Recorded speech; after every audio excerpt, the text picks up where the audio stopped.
Welcome back to the USS Sophia. My name's David.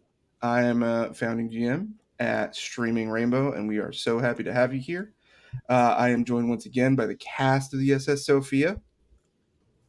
River as Dutch Lockhart, Mags as Elliot Fowler, Julia as Ainsley Gage, Lux as Callum Agnew, and Chipper as the adventurer Sir Harrington Duke Esquire, not the third.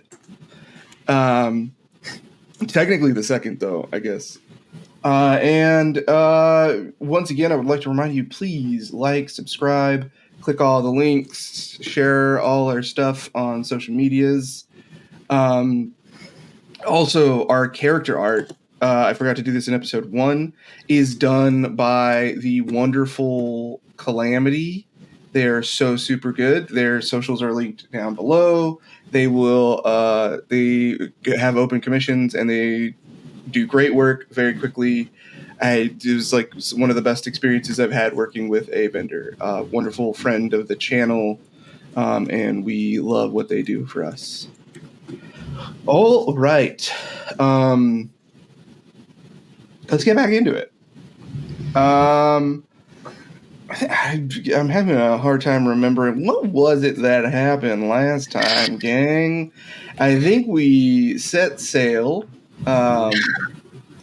Nothing bad happened. It was all good Sir vibes. Harrington had a bad dream. I remember that. There were no notable disasters or strange goings on the ship at all. Yeah, Definitely no one died. Very Weird, smoothly. freaky costumes of. Thank God Alexander Montague died. Oh my God, that's right. Spoilers. In addition to Dutch and hey, Spoilers of River episode 1 is episode at the 2. start of episode 2. We're Spoilers for episode shit. 1. Whoops. If you're watching these out of order, stop that. In addition to Lux, in addition to Callum and Dutch Lockhart becoming fast friends and forming something of a pact. So I believe the words, the sins of the father must be paid for by the son. Yes, sir. Speaking of that son, Ainsley pissed everybody off, seemingly. Yeah.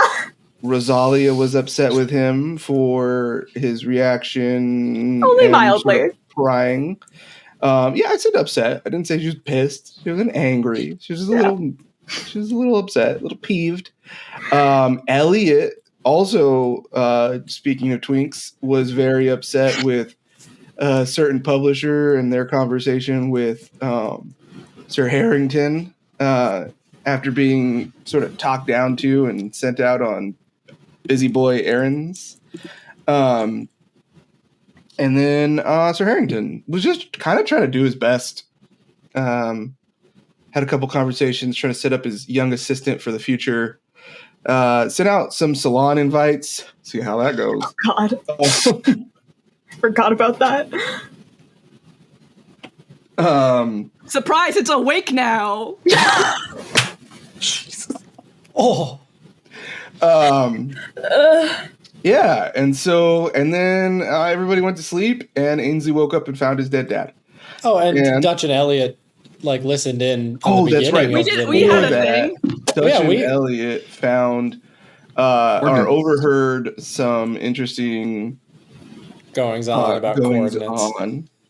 about coordinates and some fun stuff. Some drop sites were mentioned in a coordination with some coordinates. So let's hope you can get your hands on a map of the Pacific Ocean. Good luck with that in 1910. 1922. Okay, and then you guys definitely didn't go back in time once you set sail. That's not what happened. And then Ainsley went to sleep, woke up, found his dead dad, and his sister looked at him with a little bit of suspicion, and that's right where we'll pick up. Oh. Ainsley, what have you done? I didn't do anything. I just woke up and I came out and I saw covered in blood. No, I just found him like this. I swear it.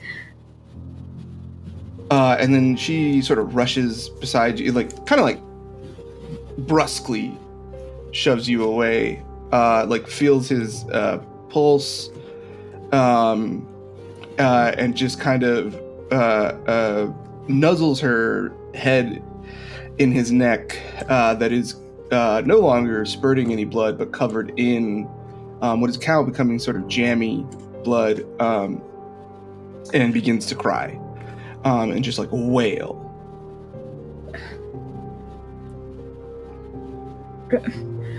Rosalia, you have to believe me. I just...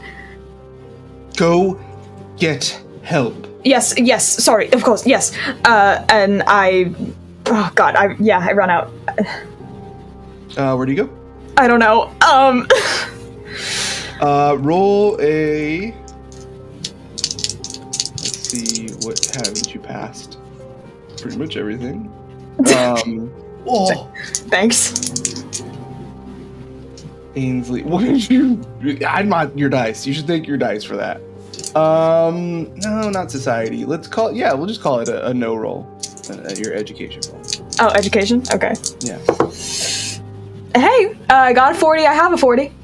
Perfect. Yeah. You remember, it was pointed out that in the middle, again, these hallways are about 500 and close to 600 feet long, right? So, but there are what's called sound-powered telephones. You just gotta like crank them, and they work. And you were told that to use those sort of in case of emergency, that there's an operator on board. Yeah, I'll do that. Yeah, so you call up. Hello, this is the concierge desk. How can I help you? There's been an accident. Something has happened to Mr. Montague. Please come to our cabin as soon as possible. Oh yes. You said Mr. Montague? Yes. Is he breathing? Is he alive? alive? I don't know.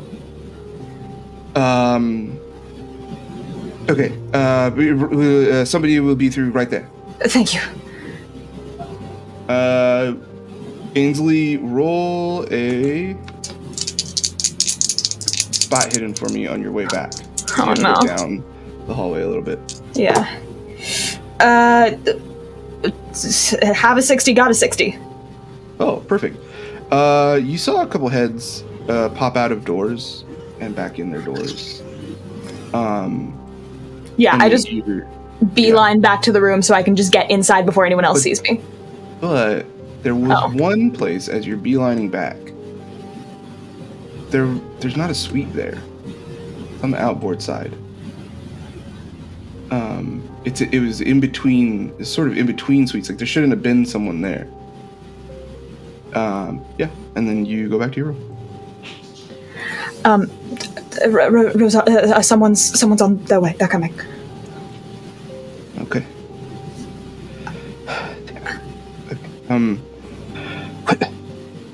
Where's Mother? And she gets up and opens the door. Maybe let's see if they can help him first before we tell her. Ainsley, he's dead. Rosalia's face is covered in sticky blood, by the way. As she like dug her head in, so like she's got sort of like a big swipe of her father's blood on her face, and there's a pink line that the tears have sort of made a trail through, going down her cheek. I never wanted any of this.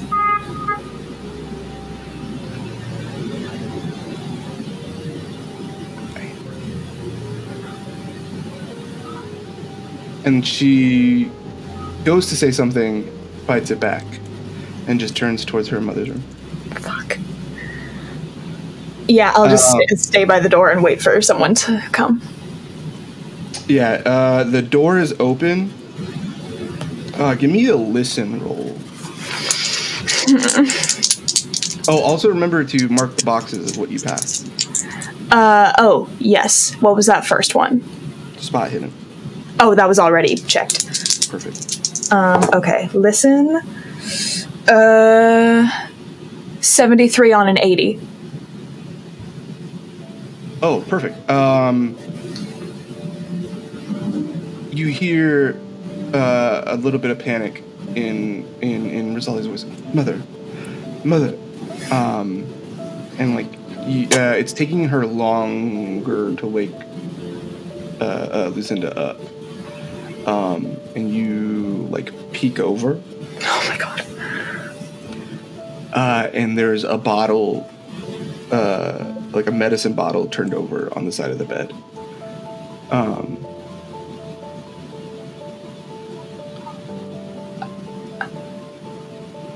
There's a medicine bottle turned over on the side of the bed. And just as you start to panic, Lucinda says, What is going on, Rosalia? I am very tired. I needed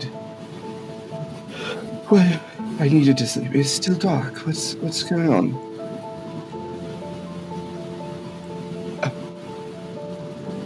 Mother.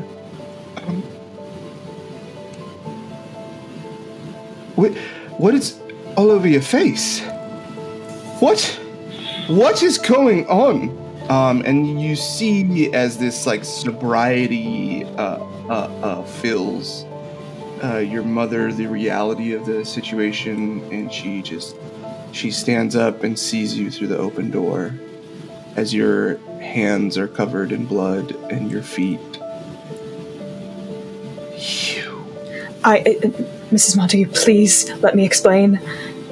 Get out. I never want to see your face again. I'm gonna start backing up, but I'm not leaving. The noose is around your neck. Get out now. I didn't do anything. Get out. And she now is getting up and coming towards you. And I'm like backing up, but I'm not like running out. And I I swear I didn't do anything. I just found him. That's where this came from. She slaps you and is grabbing you by the collar and says, "Get out." And Rosalia is, "Mother, please, we don't know what happened." And your Lucinda is saying, "He can wait in the hallway." And forcibly removes you from the room. Do you try to stay, or do you just like... I mean, I'm gonna not like fully put up a fight. I don't want to be removed from the room, but I'm not like if she's really forceful about it, like I'll go. Yeah, she's smacking and pulling and pushing. This is a woman who was probably at the edge and is now over it. Yeah, fair. Okay. Yeah, I'll stand in the hallway. You got a couple. You have a good red mark on your cheek, and a couple scratches now.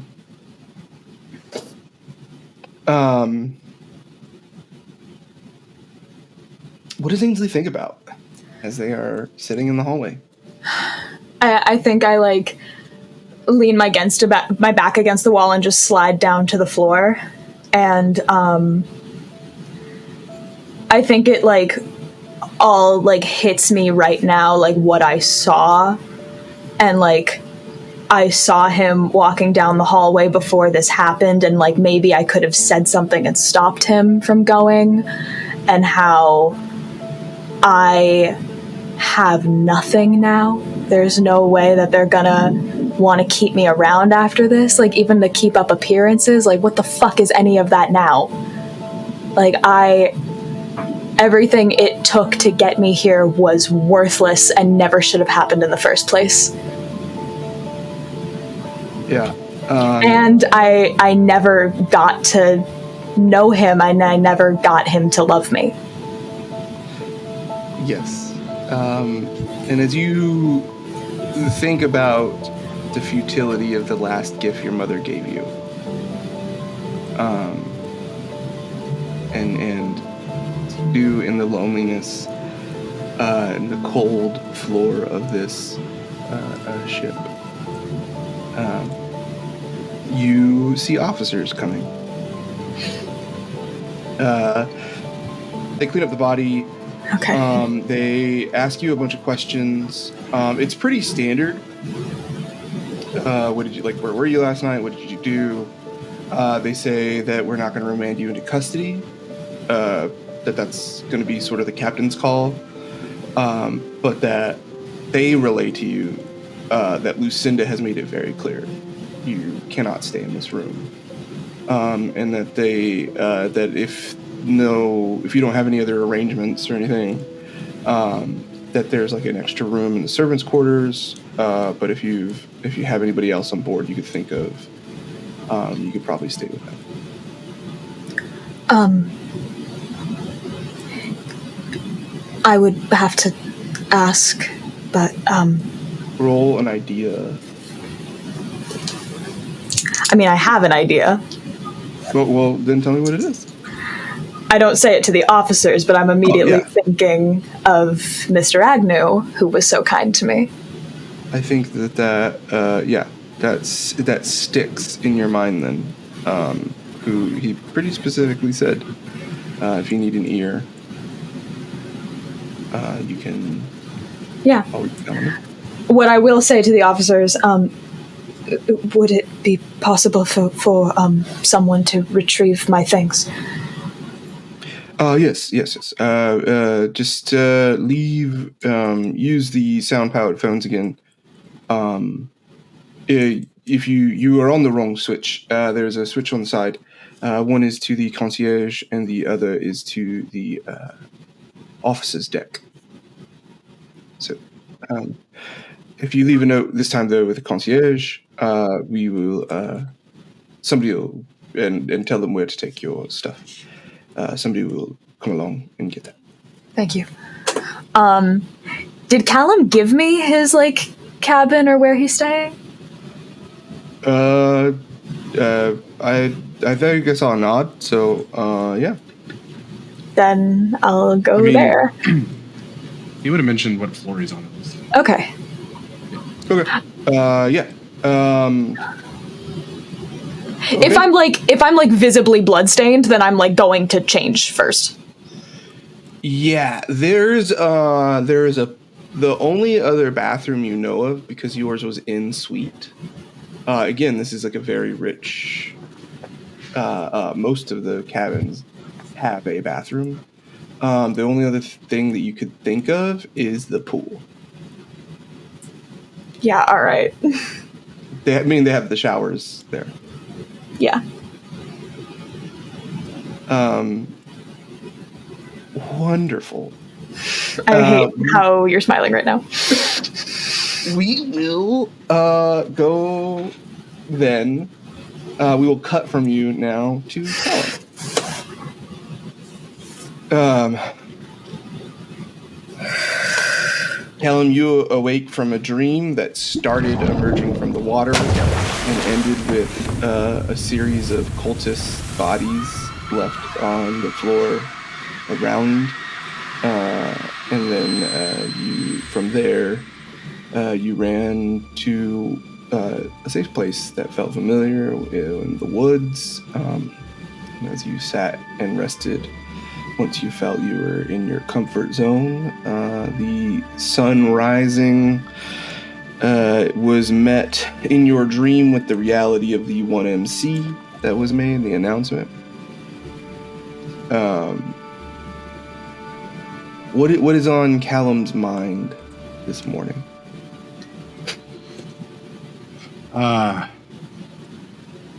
Probably trying to think of how he can avoid going to the salon.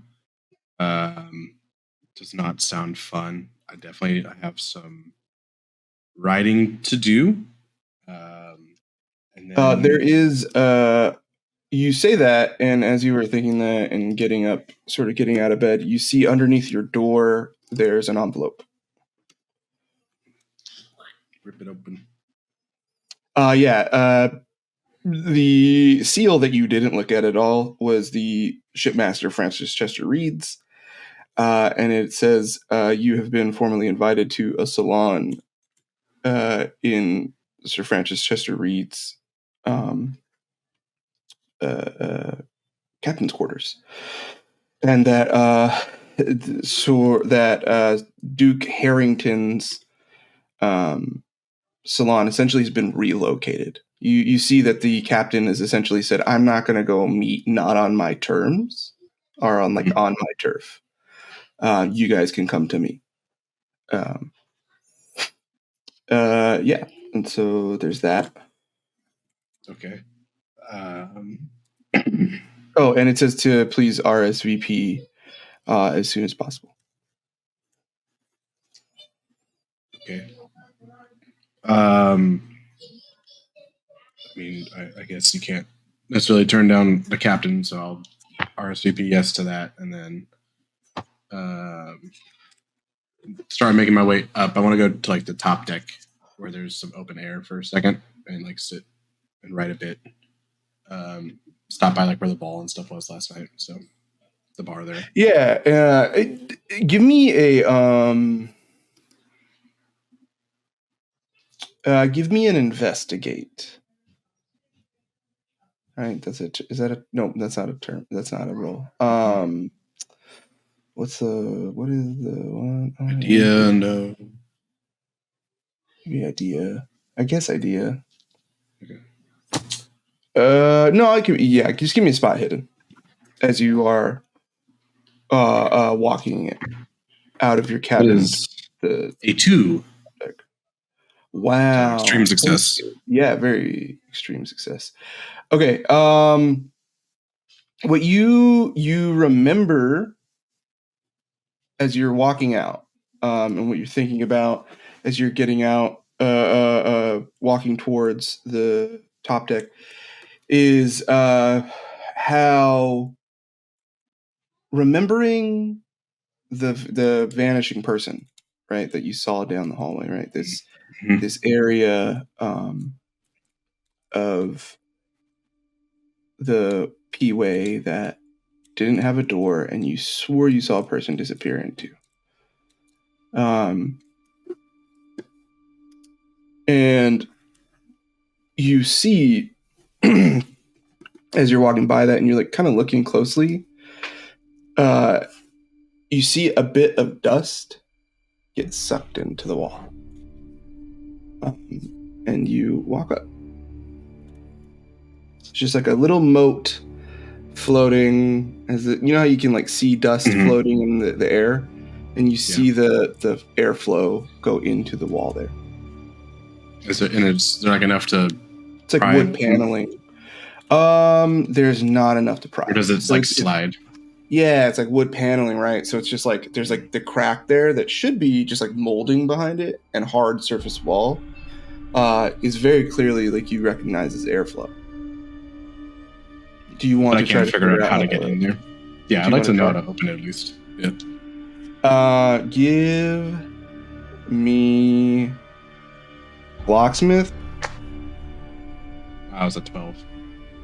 I have nothing in locksmith, so. I know. It's a good roll though. It is a really good but I'll roll. I'll like make a mental note of how far it is from my door, and then you remember to tell that to Dutch later. Yeah, I was gonna say you think it's almost not locksmith either. You think it's yeah, because it's not really a lock. I'm gonna turn that into. I want to reward a 12. We'll just make that be like luck. I was gonna say, we'll have that be an idea roll. Which you'll pass. That's an extreme success then. Extreme success. You're pressing like randomly, and then you think, okay, what makes sense? And then you start doing the corners, and in the middle, halfway down on the edge, there's a particular spot right around your chest height. It pushes and it can slide back. Slide it on back. Yeah, there you stick your head in, and there is a long tunnel down the way. And you see what you think is like a ladder going up and down. And then you can't see anything after that. Because you're towards the end of the ship.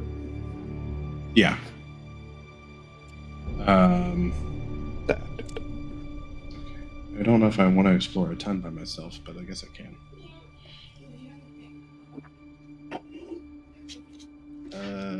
We'll go a little bit. You said there's a ladder, right? Yes, there is. What? Why are you laughing? I'm not laughing. Liar. We'll go to a ladder and go up. Go up. Okay. Yeah, you go up and you see a similar tunnel. And then you can look forward. Because again, you're towards the aft end, so this ladder is at the aft end. The other end of the tunnel, much like the floors of the ship, right? These kind of bow, so you can't see more than let's call it 35 feet or so much. You would have to go. Is it this is well easier. lit? It is not lit at all. Okay. Yeah, there's you can see as well, right? You know how the only thing that's giving you any light right now, some small ambient light, is sorry, I explained this wrong. So there's a long tunnel that goes out, because it's on the outside of the boats, right? Or it's on the outboard side of the ship, in terms of the hallway. It goes out where it looks like it's past the rooms, because there are rooms that are on the outboard that get the windows, right? Right. And then it's the long tunnels going this way, right? So it's going outwards and then it's going forward and aft. Okay. And we'll so say you're on it the makes port side. a checker pattern across the boat. Yes. The only light though on these long ways tunnels is coming from. You can see that they're like a crawl space between the rooms that are outside and the outer hull. And there's a little, and the glass, I don't know if you know, the bulkhead glass for these is often 6 inches thick. Right. So the ambient light is what's lighting up these weird little tunnels, this little crawl space. Okay. But yeah, you went up one level, and that's all you really saw. Okay. And I can't see if there's another door to get into that level. No, it's the same thing. It's the same POA, the same crawl space. So hallway. I could just pop out into the 4th level now, technically, right? Yeah. If you want to pop out in one I'll of do these, that. And make a or in the 3rd. I think you guys I was in 3 and I went up. You were up. Okay, so sorry, then you're on the 2nd. Yeah, you pop out on the 2nd. These ones you see is a little bit farther because they're bigger suites, right? So there's a little bit farther in between these outer alcoves. But yeah, if you want to pop out, you wanted to give me a stealth roll to make sure you aren't spotted as you exit. Yeah, that's an 8. Wonderful. Yeah, nobody sees you. Hard success. So I'll pop out. I'll make note of where that one is, and then I guess, because I don't know if Dutch and I never exchanged where we actually were staying. Just that we were on the same floor. Dutch walked you to your room, though. Yeah, but I don't know where he is, because I was going to leave a note for Dutch saying to meet me, but you could also leave a note, the concierge, with the concierge. Okay, I'll do that. I'll go to the concierge, leave a note, tell them to have this delivered to Dutch Lockhart. It'll just say, what time was the captain's still on? 2 p.m. It's 2 p.m.? about 9 a.m. and it's 2 p.m. is when. I'll have the concierge leave a note for Dutch that just says meet me for lunch. Okay.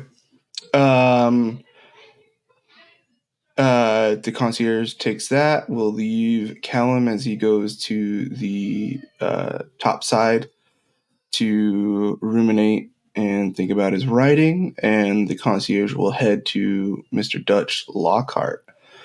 You have a second note shoved under your door. You did not wake up for the 1MC because you got a little drunk. Happens to the best of us. Yep.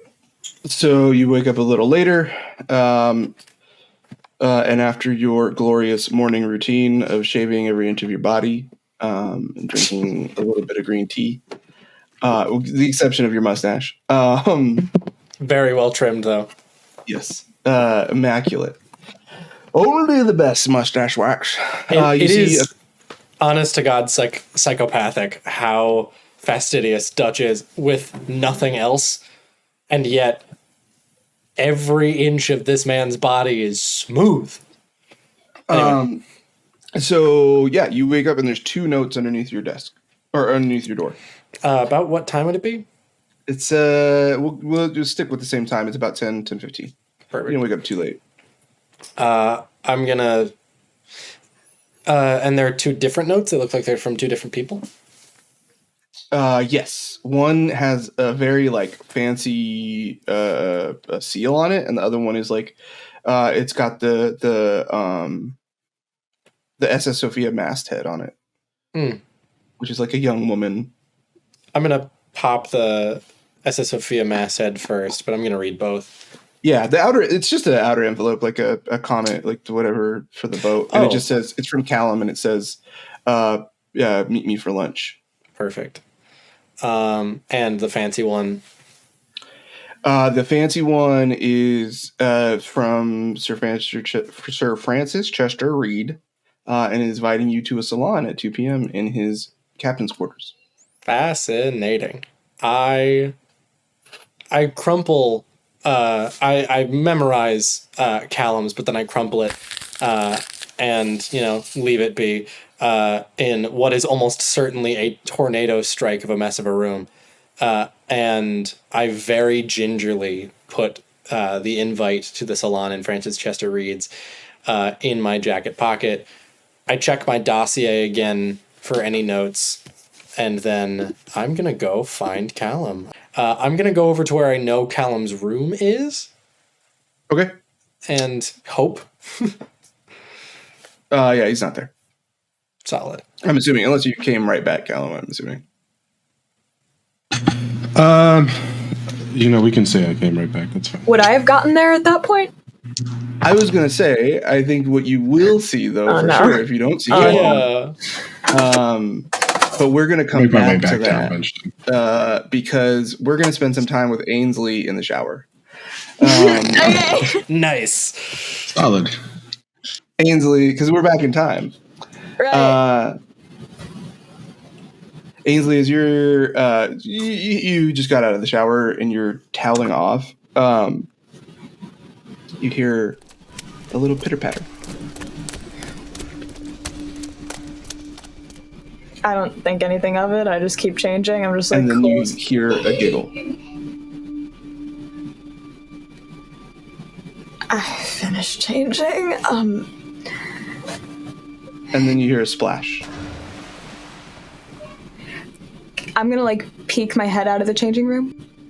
Yeah, as you get to the changing room door, you hear really, really faintly. Give me a listen roll, actually. God. As you get towards the door.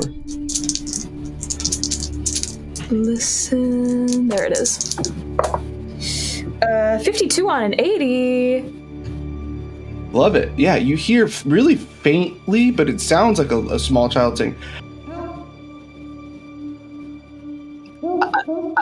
I'll look around the pool. Is there?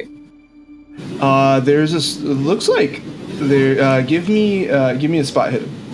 Oh God. Because the pool is very dark right now.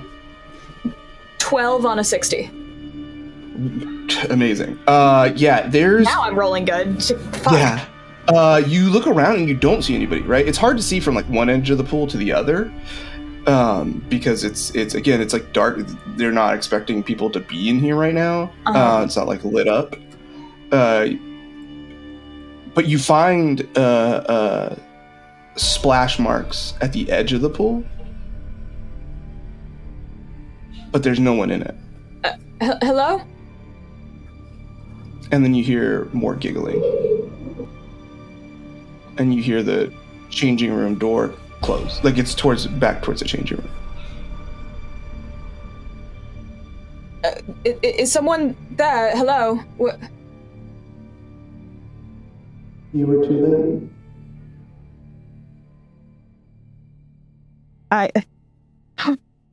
What is going on, please? You were too late to save me. Where are you? What is going on? What? Don't let them hurt my brother. I'm just like running back to the changing room. I'm like looking in every possible like location. There's nothing there. As you head back into the pool, there's now a what looks like a young man in a swimsuit, and says, "Oh, sorry, the pool's not supposed to be open yet. You could. I apologize, sir. I would never tell you when you could swim. I just do you need something? I thought I had a child in here. A child? And now the lights are all on. As you came back, like you went back to the dressing room, you searched around the dressing room, you came back, and this person is like turned on all the lights. I thought I heard something. Where?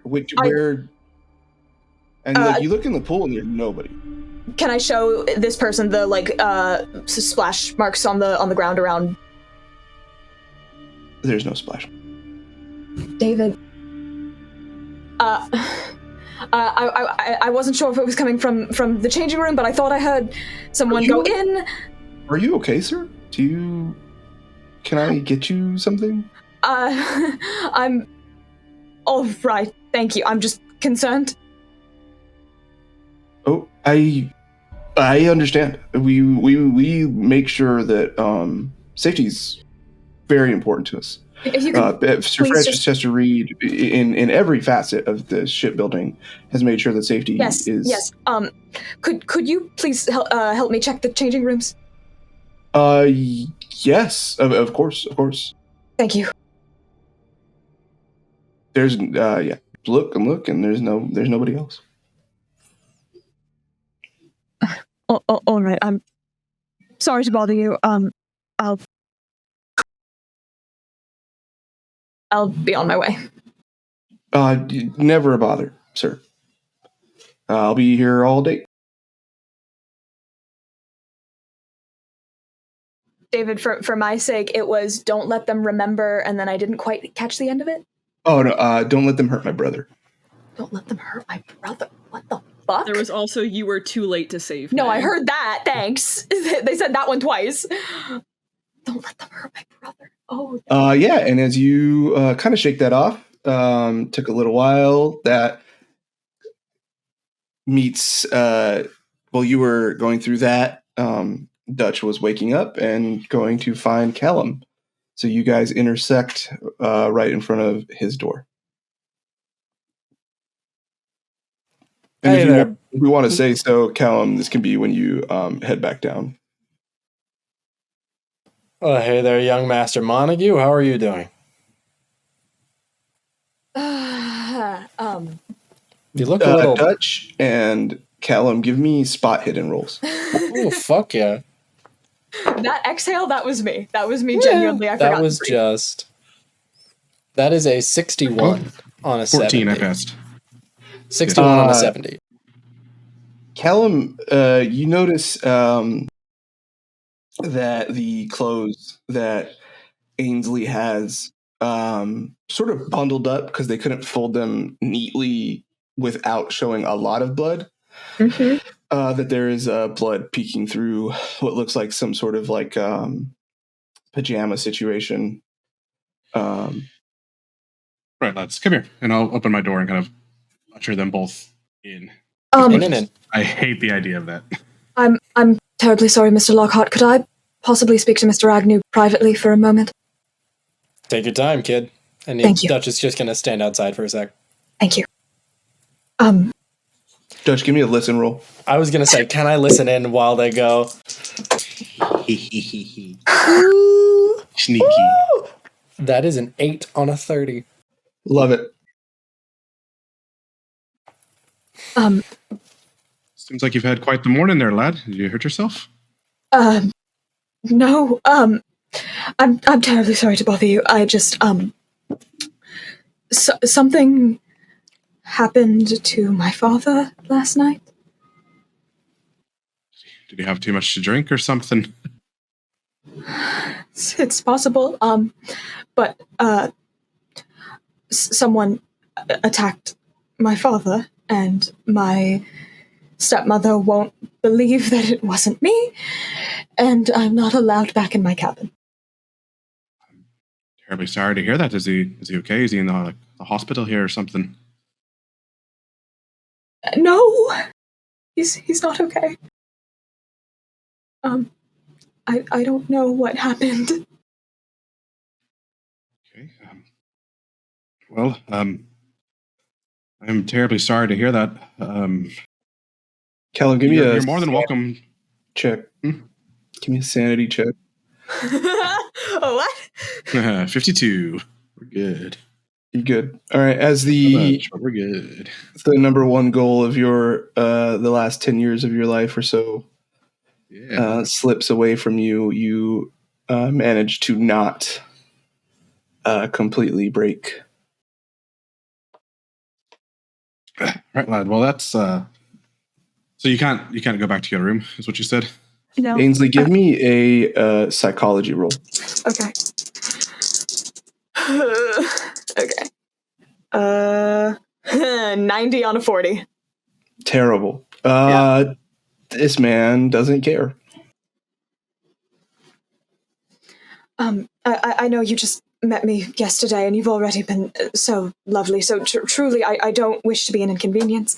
If I can find somewhere in the servants' quarters, perhaps. No need. It's fine, lad. You can. We only have a few short days. You can. I don't want to be a burden. Oh, there's no burden here.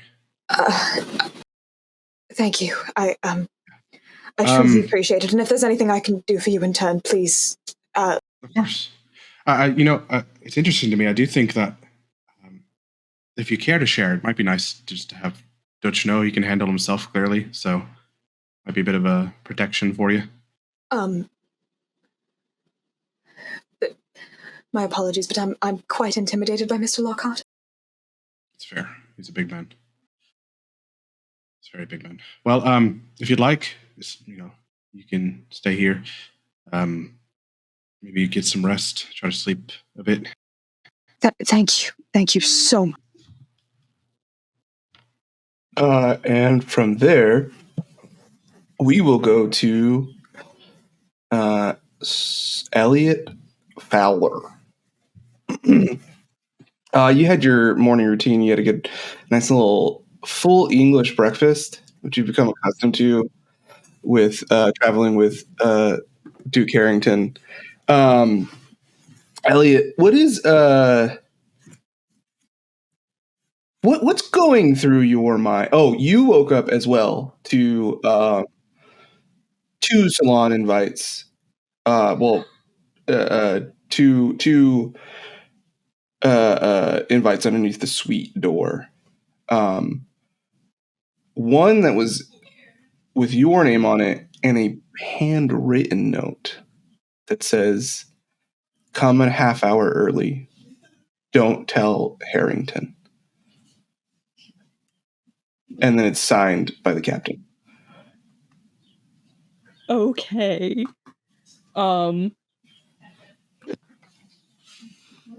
So I think part of what's going through Elliot's mind right now is that he's been really hyper fixated on the fact that when he and Dutch were listening in on the little cult meeting last night, that it was about being able to bring people back. Mm-hmm. And he's been, the night that he lost his mother has been replaying in his brain over and over again. But he's also thinking, if I bring her back, maybe my father won't be as upset with me anymore. Interesting. And then when he sees that note, I feel like he can kind of assume that what's his fucking name again? Francis Reed. Francis Chester. Sir Francis We call Chester. him Captain Reed. Captain Reed. Okay. I think he can kind of put two and two together and assume that if Captain Reed has this handwritten invitation and somehow knows Elliot's identity, that maybe he also has something to do with Sir Montague or Master Montague and the Virgo Pastoris. Yeah. Harrington, your letter comes right next to it. I assume maybe Elliot hands it to you or whatever. I did, yes. Yours does not have a... Give me a spot hidden roll. I would love to. That's a 7 on a 25. You can't read the note particularly because it's in like a calligraphy style handwriting, but you see that there's a note that is not on yours. Quite a few interesting people interested in you, Elliot. Between getting personal notes from the captain and Master Montague pulling you aside yesterday.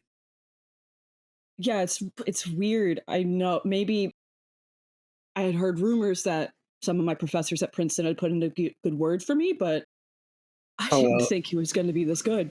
I'll be quite honest with you. I've quite a few important people who have been putting good words in for you, Elliot. Thank you, Sir Harrington. I have been noticing. So, what's the captain say? What's the captain have to say? He just wants to have a one-on-one with me later today before the salon. No big deal. Oh, curious. Well, I hope it goes well. Wasn't aware you were that interested in seafaring. Maybe not seafaring, but who knows? He could probably pull some strings at Princeton when it comes to me going back for my doctorate. He is an alumni as well. Perfect. Oh, swell. And there's my in. I'll need a partner for the croquet game later. Are you available? It's 5. It's at 5. Yeah. No, I'll be there, Sir Harrington. Wonderful, Elliot. All right. I noticed you came back to the room quite late. Oh, I was just hanging around with Dutch. No reason. You and Mr. Lockhart are fast friends as well, then. What can I say? It brings out the best in people. I'm very proud of you, Mr. Fowler. Thank you, Harrington. These connections will carry you far. I hope they will. All right, well, I best be off on my morning swim. Does anybody have anything before the salon that they want to quickly take care of? Harrington, when he says he's going off for his morning swim, is actually going down to the cargo hold. Okay. When you get down to the 6th deck, there's a big hydraulic door, and then there's a security in front of it. How can I help you, sir? I just need to get something out of my cargo. Wonderful. Can I see your cargo receipt? Yes, of course. So I can lead you to the loft. You know, I think my assistant has the receipts. Let me check myself here. Oh, here it is. And then he says, wonderful, I'll lead you right to it. There's quite a bit of, you look like a man who can handle yourself, sir, but there's, obviously, we are carrying some unorthodox cargo, so Why do you we want to make sure that people... What do you think I chose this boat? So we obviously want to make sure that travelers get to the right place. And then he leads you... you're still 2 or 3 decks above, actually, where you're going to be. But he leads you through the door, and you go past, like, the boiler room, it's obviously like closed, so it's like the heat's contained in there, obviously, and then there's like some other mechanical spaces, and then you get to the belly, and he leads you right to it. It's a big old crate, and it's here. All right. Do you have something I could use to pop the top off here? I just need to check and make sure everything's settled appropriately. Sir, we try not to touch anybody's cargo. It's it's one of those. If we break a priceless vase, then we're responsible, kind of thing. Well, might as well give it a try myself, just barehanded. And I'm gonna try to pry the lid of this cargo open. Let me. Yeah, that's gonna have to be like an extreme. I mean, we can call it a brawl. I'd be happy to do just a strength if you want. Oh yeah, that's right. Okay, yeah. Then it's got to be an extreme success though. So that'd be a fifth or a half. Yeah, 16. 16 or lower is what you need. How's a 9 do you? Yeah, you start to get it off. You can't quite get it all the way, so you need to try to like find something, but you got it. You have an opening where if you can find something lying around, you can crack it open. All right. No pry bars down here or anything? You know what? Let me go run and get you one. Just stay right here, okay, sir? Yes, of course. And here, a tip for your trouble. And I'll hand him like $2. No need, sir. Thank you. And he just kind of runs off. All right. While he's running off, I'm just going to try to peek through this little crack. Look at my baby. You see what you came here with, which is a large cocoon. It's there. It's about one Ainsley in size still. Yep. It's about one. I thought it was I meant it was one Julia in size. Is what I meant. Okay. It's the size of like a very small person. Fuck you. The size of about a 12-year-old who went to Princeton too young, yes. About 5 feet, maybe 100 pounds soaking wet. Looks a lot more desiccated though. Julia has great skin. This thing looks like it's Oh, thanks. looks like it has Looks this like cocoon doesn't. It looks fucked up. Looks calcified.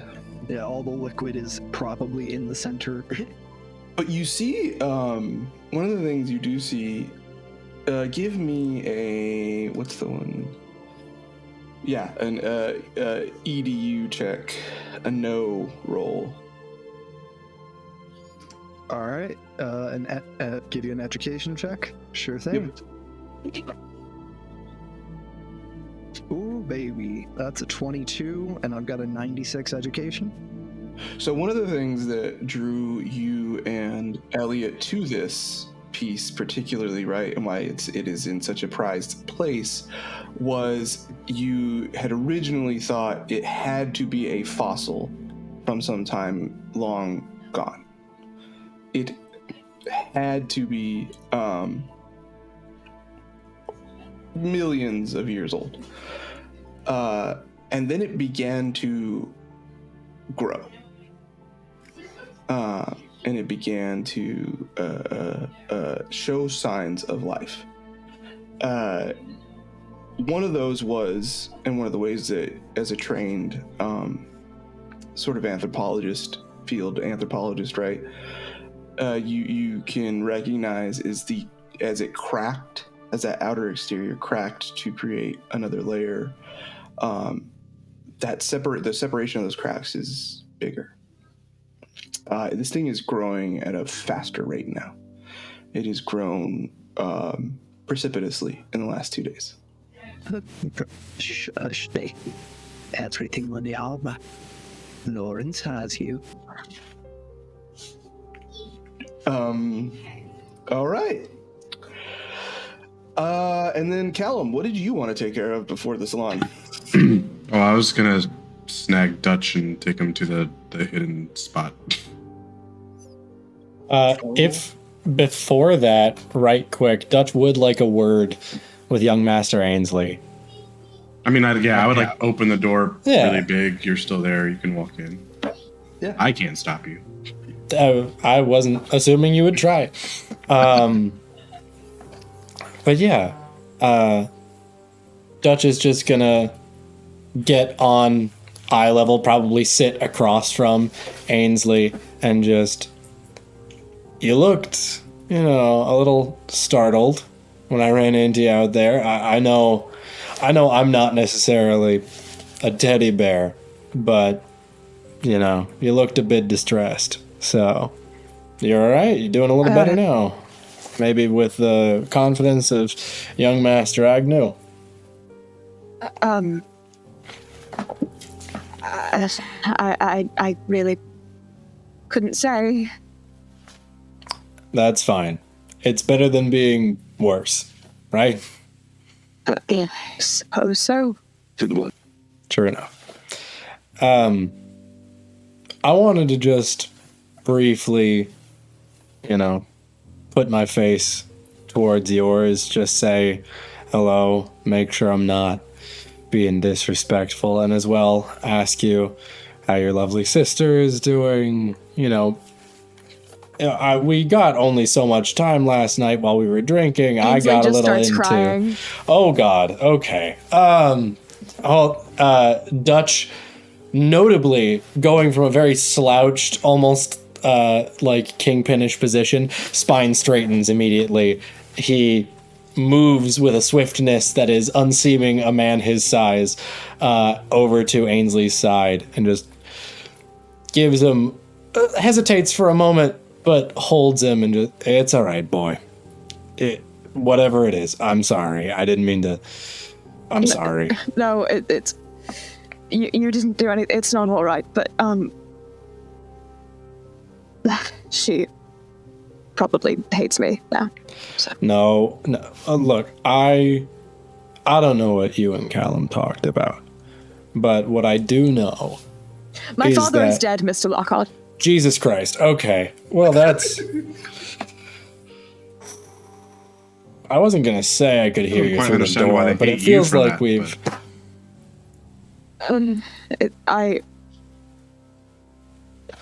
It's a long story. I wasn't supposed to be a part of this family, and she's been very kind to me so far, but this, I think, is about the end of it. Dutch is rewriting his notes in his brain. He's not the smartest tool in the shed, but he has some cells going on in there. I'm so sorry. More than anything, no matter what the context of it, you look like you wouldn't harm a fly. You look like somebody who cares deeply about his fellow man, and you know what? That's commendable. No matter what other people feel about you, no matter what the context is, let me let you know that I am here for you, young Master Montague. I know that things are probably difficult, and I'm not necessarily the... Mr. Agnew looks a lot easier to talk to than I do. I know that. I can see my twisted up nose, all right? But I made the offer to your sister in a more admittedly romantic sense, but in a protective... All right, listen, your sister's... You've seen your sister. All right. Anyway, excuse me.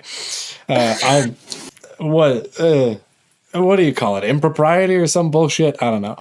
I'm from the Bronx, all right? Listen. I made an offer to your sister, and I'm making that offer to you now. If I can be of service to you or the Montague family, if I can be some form of protection and an ear to listen, I would be so happy. All right? Thank you. I appreciate that, and I'm sorry. I wasn't as trusting of you. That's fine. Listen, look at the ugly mug. Look at him. Look, I keep saying it, but I understand what I look like. I used to box, all right? I was a world champion for quite some time. These have hurt people, and so I understand if you're feeling a little trepidatious being around these. That being said, these don't work too much anymore. This never really worked. These work. Might I ask you something, Mr. Lockhart? Of course. How does a retired boxer find their way onto this ship? Let me put it this way. And because, to be quite frank, it's quite a complex story. I boxed overseas. I boxed in Japan, very specifically. After winning several championships in New York and across the United States, they decided to prove to the East how strong Western boxing was, and I was one of their poster boys. That comes with, you might refer to it as royalties, pays dividends. Okay. So that, and I made a life for myself over in Japan. I did what I had to do to really make my way.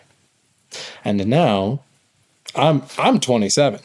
I am spry. I'm not in the boxing prime of my life anymore, but I'm in the prime of mine. And so now if people decide to pay the right price, I act as protection. I act as someone who can take care of other people. That makes sense. Yes. David, I'd like to make a psychology check. I was going to say, Dutch, give me a fast talk roll. I will gladly. I'm bad at that. That's a 54 on a 5. As in, like, I just have the base skill, and I just rolled a 54. Okay. So I don't need to make a psychology check, is what I'm hearing. No, roll it.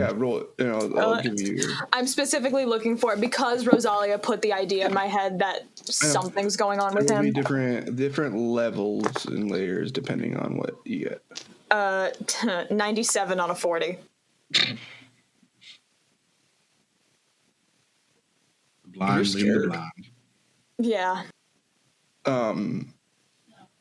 Yeah, I think that's technically a fumble roll. You're just scared. You can't. This man, it sounds like he threatened you, but you're not sure.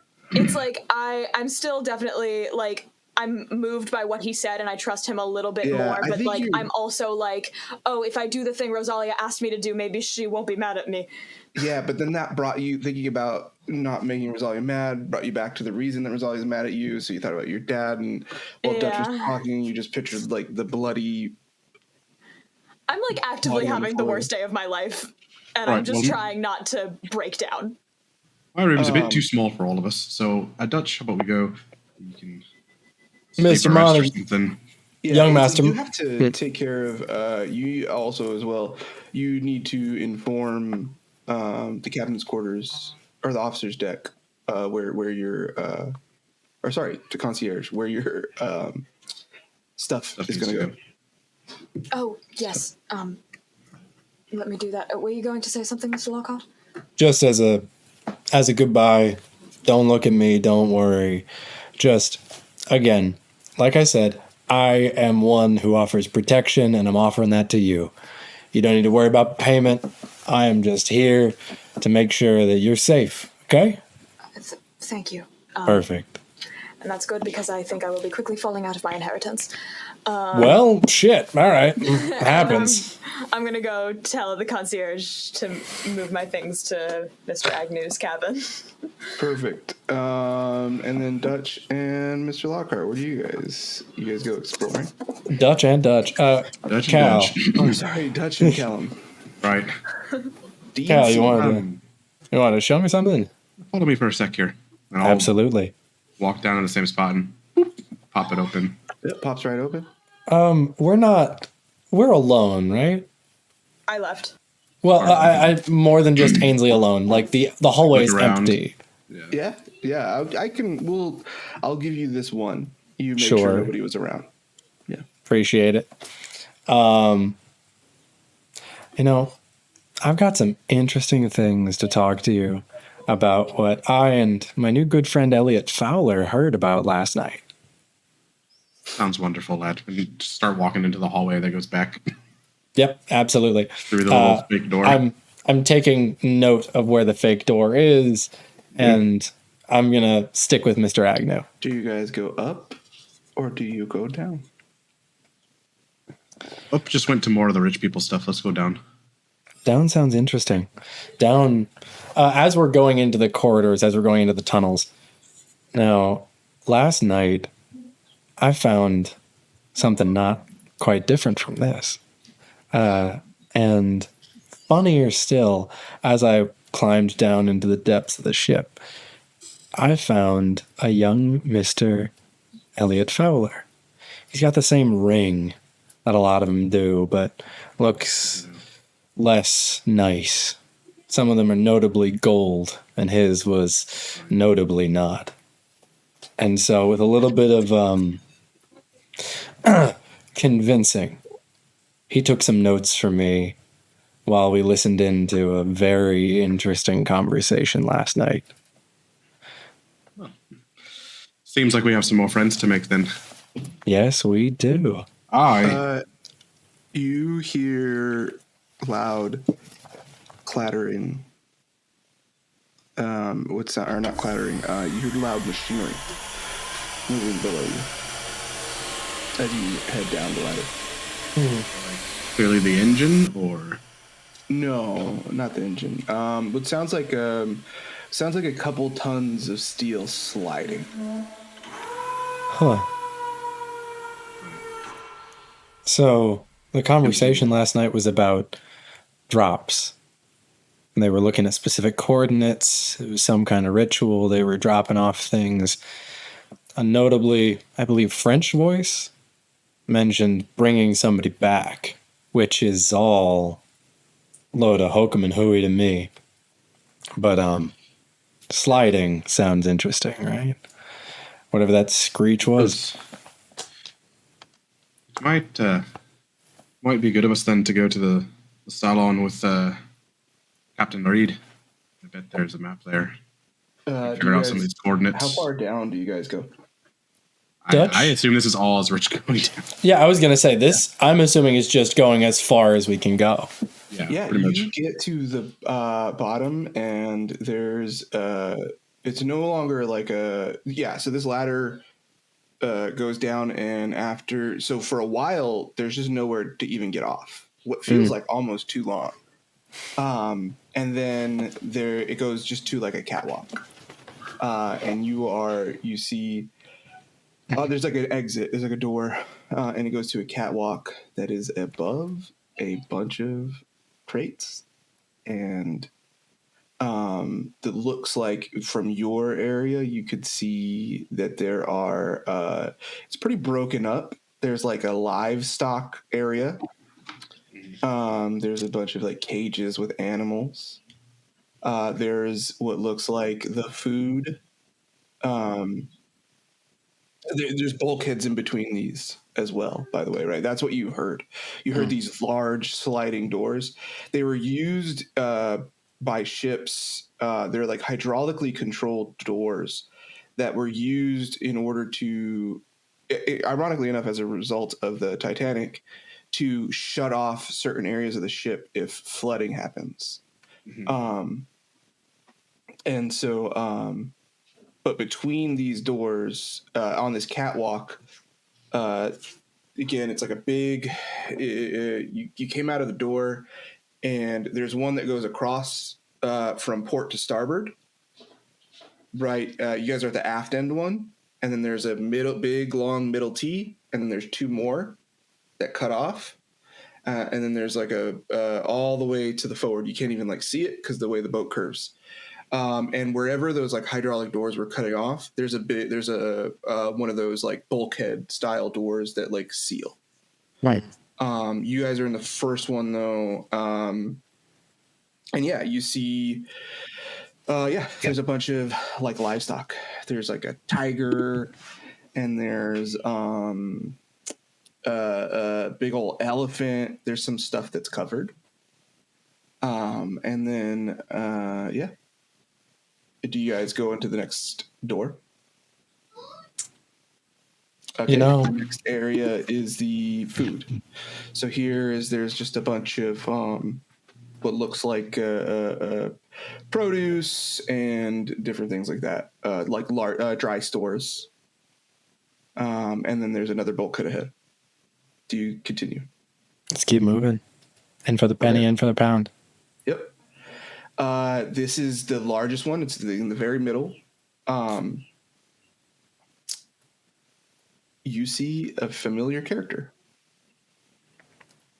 hunched over a box.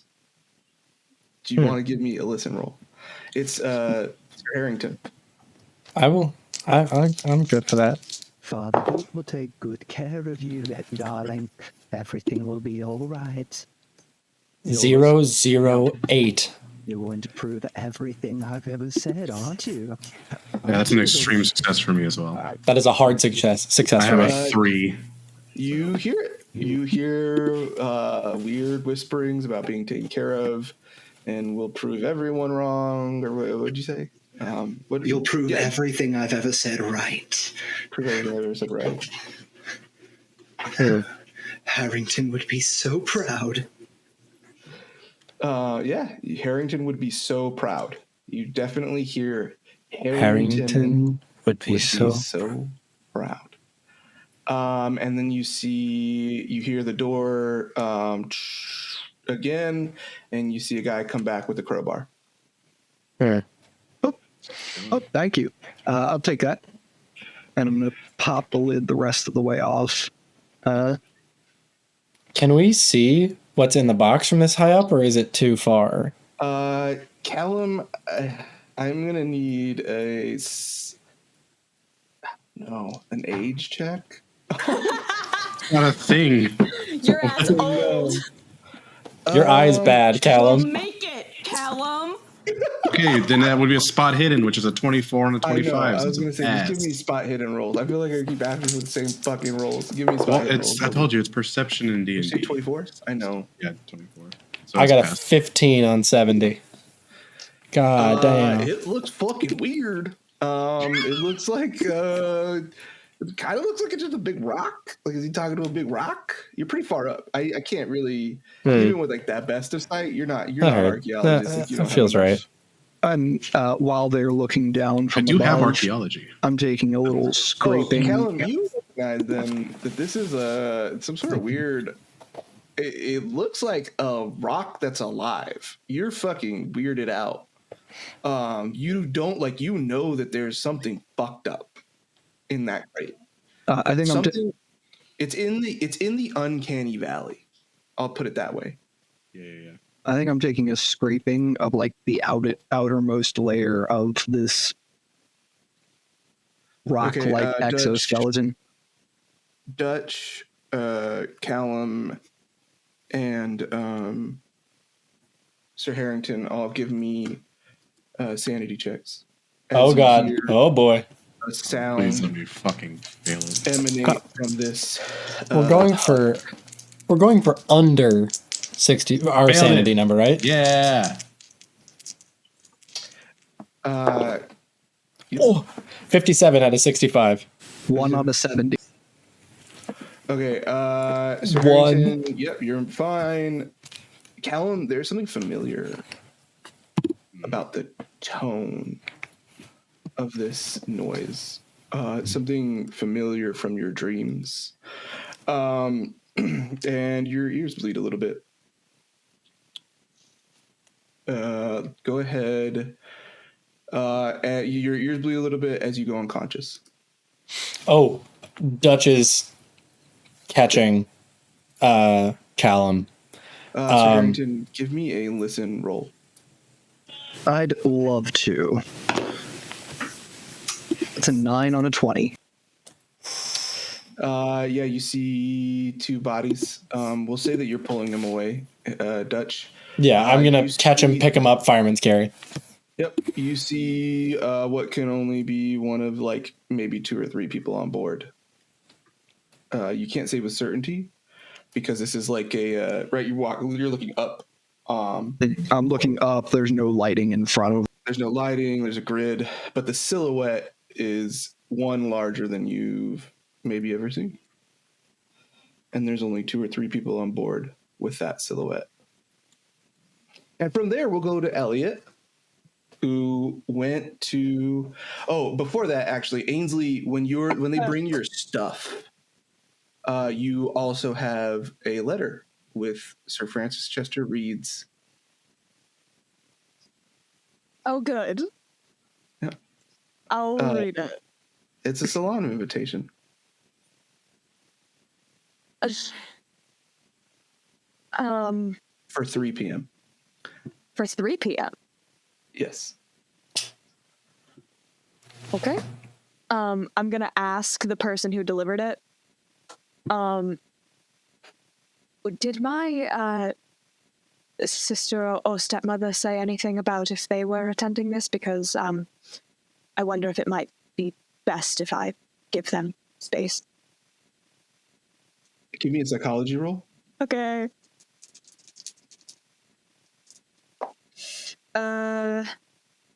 59 on a 40. This is a very uncomfortable person. That's fair. I don't feel it would be appropriate to considering the circumstances. I mean, I shouldn't say anything. Right. In your opinion, no, I'm sorry. You. Thank you. I'll tip him. I'll tip him. No and then need. As he's walking, we're just, what the hell was that? In your opinion? God damn it, Ainsley. Yeah. Okay. And then from there, we'll go to Elliot, who is going a half hour early to their salon appointment. I feel like Elliot just... Ooh, sorry. Yeah, sorry. Just let me describe the scene real quick. Yeah. Elliot, the whole forward quarter of the ship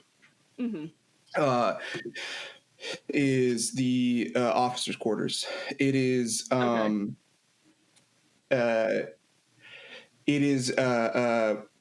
there are no, like, the side P-ways end. And there's just these 2, and they come into like the center, and there's these 2 big doors that are a deep brown with like weird mythological beasts. Like there's like unicorns on them, and weird big bears that look like they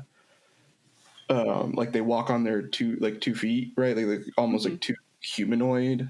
There's like a kraken looking like squid thing coming from the bottom corner, and there's these like and it's like weird art deco, right? Like just like unnecessary lines running through it all, and the gold gilded like gold doors. And as you go to it and you open them, someone is on the other side, a armed guard. Okay. How can I help you? And I hand him the handwritten note from Captain Reed being like, I was asked to arrive a little bit earlier before everyone else for the salon. Yes. You're Mr. Elliot Fowler, right? Yes, correct. Okay. And he closes the door. He's just come with me. Okay, I follow. As you see, right, this whole forward corner, there are multiple, like there's, it says navigator, right? And then like there's a whole suite there. And then on the inboard side is like a caddy, right? There's like like there's one area that's like clearly for like the laundry, and another area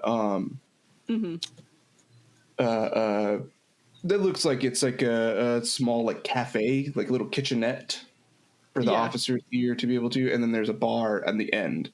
The inboard side, there's like a U-shaped bar, and then and then on the other side, and then at the end, all the way at the forward end of the ship, you see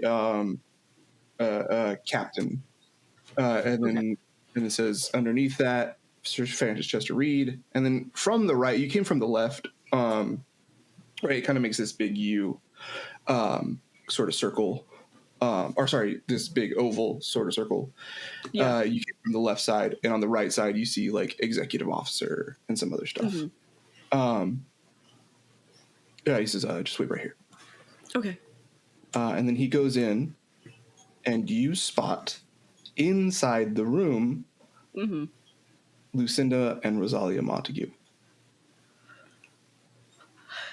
Cool. Awesome. I mean, Elliot has no idea what happened, so this is perfect.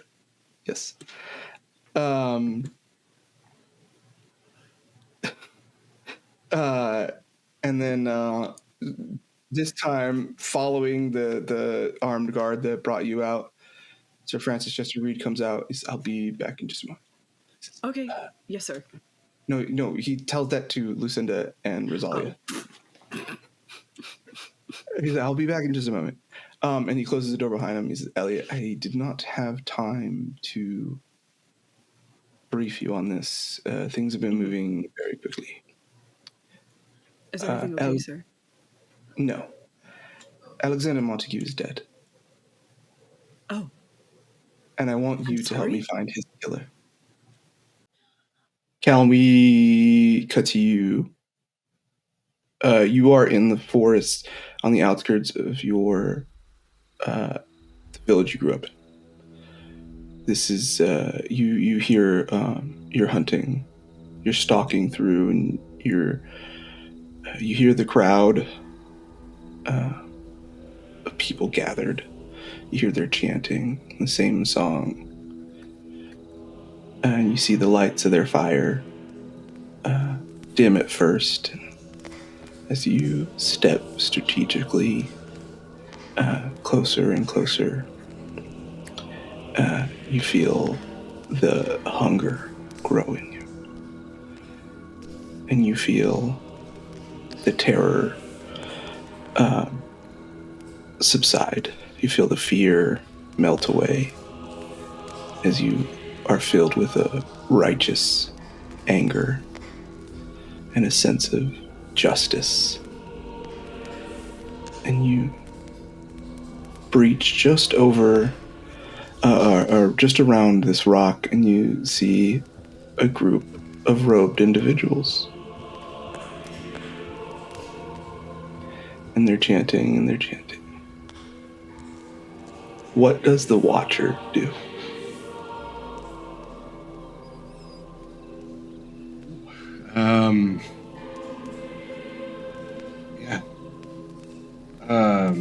As it like manifests in the center of all of this, it begins to kind of breathe in, and as it breathes in, you see kind of essence leaving the people's breath as though it's drawing it from them.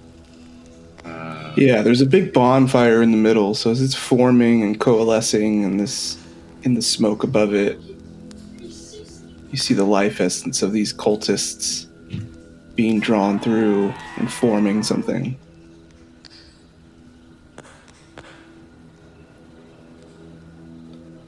I gotta take notes. I don't know. I gotta see the whole thing and what it is, you know? Yeah. Part of me wants to stop it, but part of me has to let it happen. So as you sit and watch, the bodies begin to fall, one by one.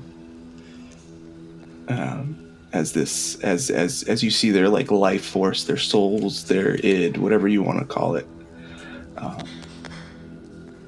sort of leave their body and coalesce in this smoke, and what steps through is a monster you're very familiar with. And it steps out of the smoke into solid being. And he says, Callum, come sit with me.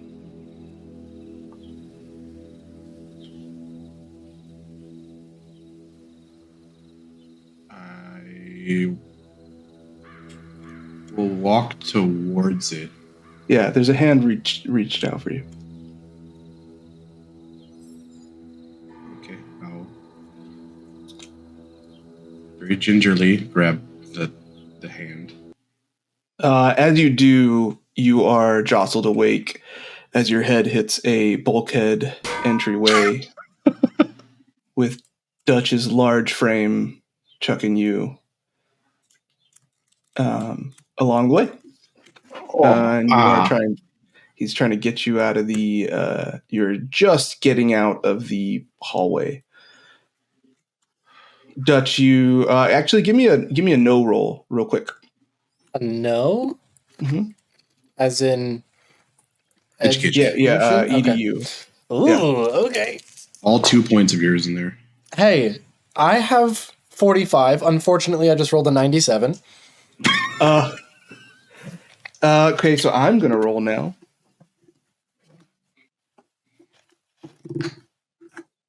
Okay, you're good. You get out. You have no idea where you think you got out on the right floor. You're not on the right floor. You're on the second deck, and luckily nobody's around. I'm gonna not quite like Punch and Judy Weekend at Bernie's puppeteer Callum, but I am gonna take him from slung over my shoulder. Yeah, he hit holding his him head. up now. Yeah, he hit his head as you were getting out. He's good. He's starting to wake up. Sorry about that. Jesus, listen, I'm only used to carrying around 6.5 feet, not 7. You're not built for Grace Sled. I get it. It happens. I'm gonna put him down next to me. I'm gonna check. I want to check the floor, make sure nobody's around as we're walking through. You see some lady, like you hear some what sounds like a couple of ladies like way down the way. But we weren't like seen walking out of a secret door. Okay. No. Yeah, I'm gonna wrap an arm underneath Callum's and just sort of move him.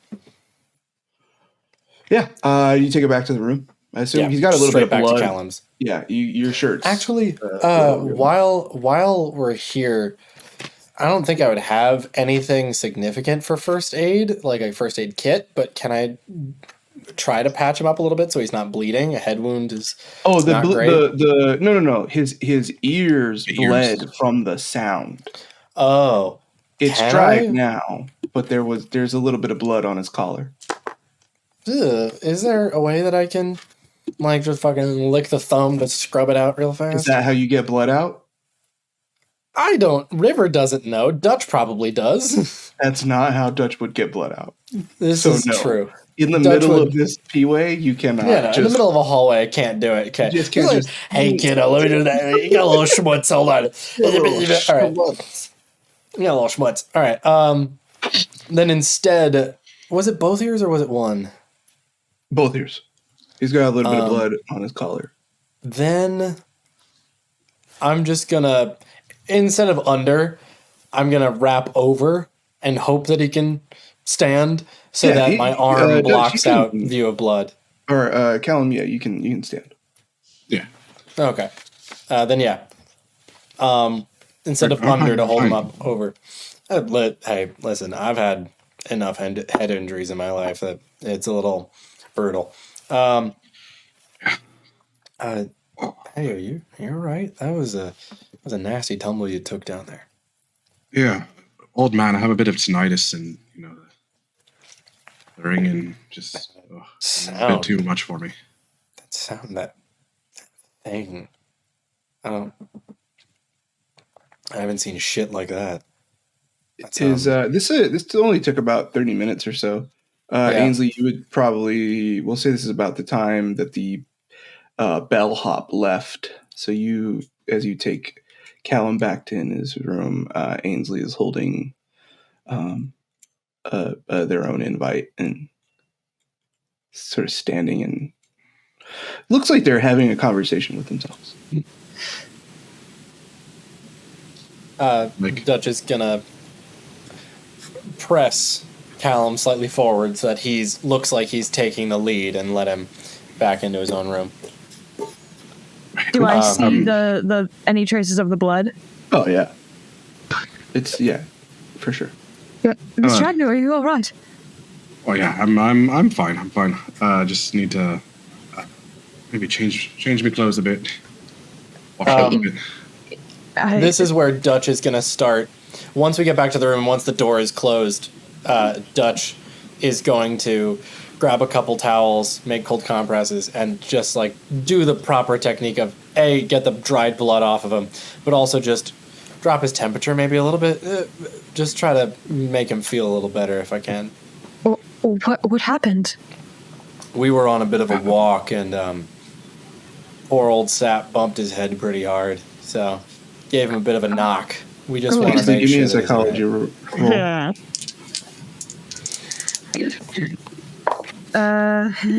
76 on a 40. Dutch, give me a fast talk. Yeah, absolutely. That is a 95. He's lying. On a 5.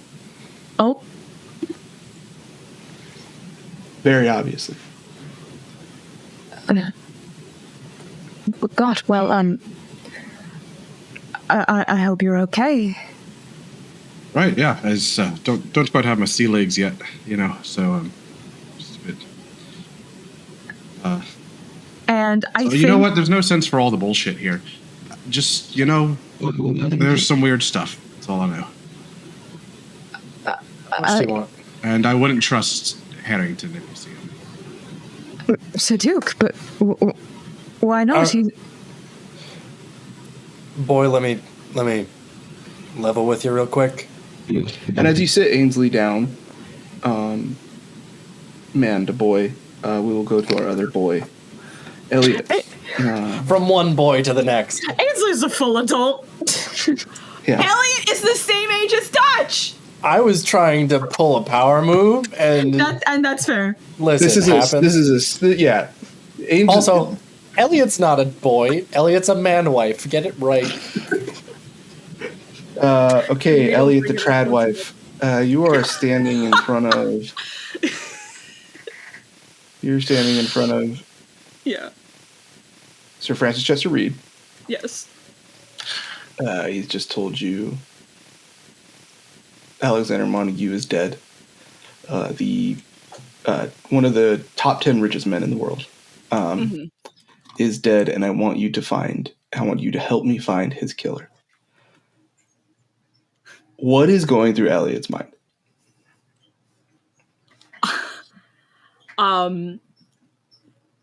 He sort of just like blanks out for a moment because this is something he has absolutely no idea where to even start to help with. Give me an idea. Roll. Okay, so that's intelligence, right? Yes, int. All right. That is a 38 on an 80. Is that a hard? Yeah, so that's a hard success, right? Yeah.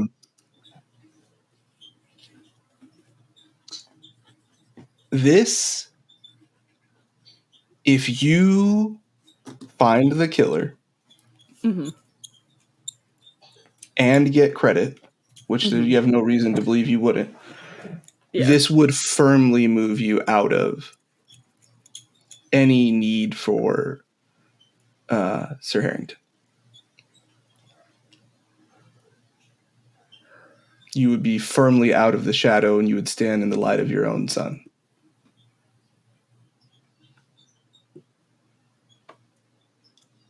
Dude, is there... I know this is a lot to ask of you, son. And again, Sir Francis Chester Reed is a large man. He's as you know, because he's one of the most famous alumni from Princeton as well. He was the son of an Englishman and an American woman. And was educated transatlantically. So he spent most of his childhood in New York, but that went to English boarding schools and then went to Princeton as well as Oxford. And that is where he went at the same time as Alexander Montague. And that is, how they met. That you presume that's how they met. Okay. I know this is a lot to ask of you. Yeah. there's not. Alexander was one of my closest friends. I've known him since we were boys. And he showed a keen interest in you before he died. He did?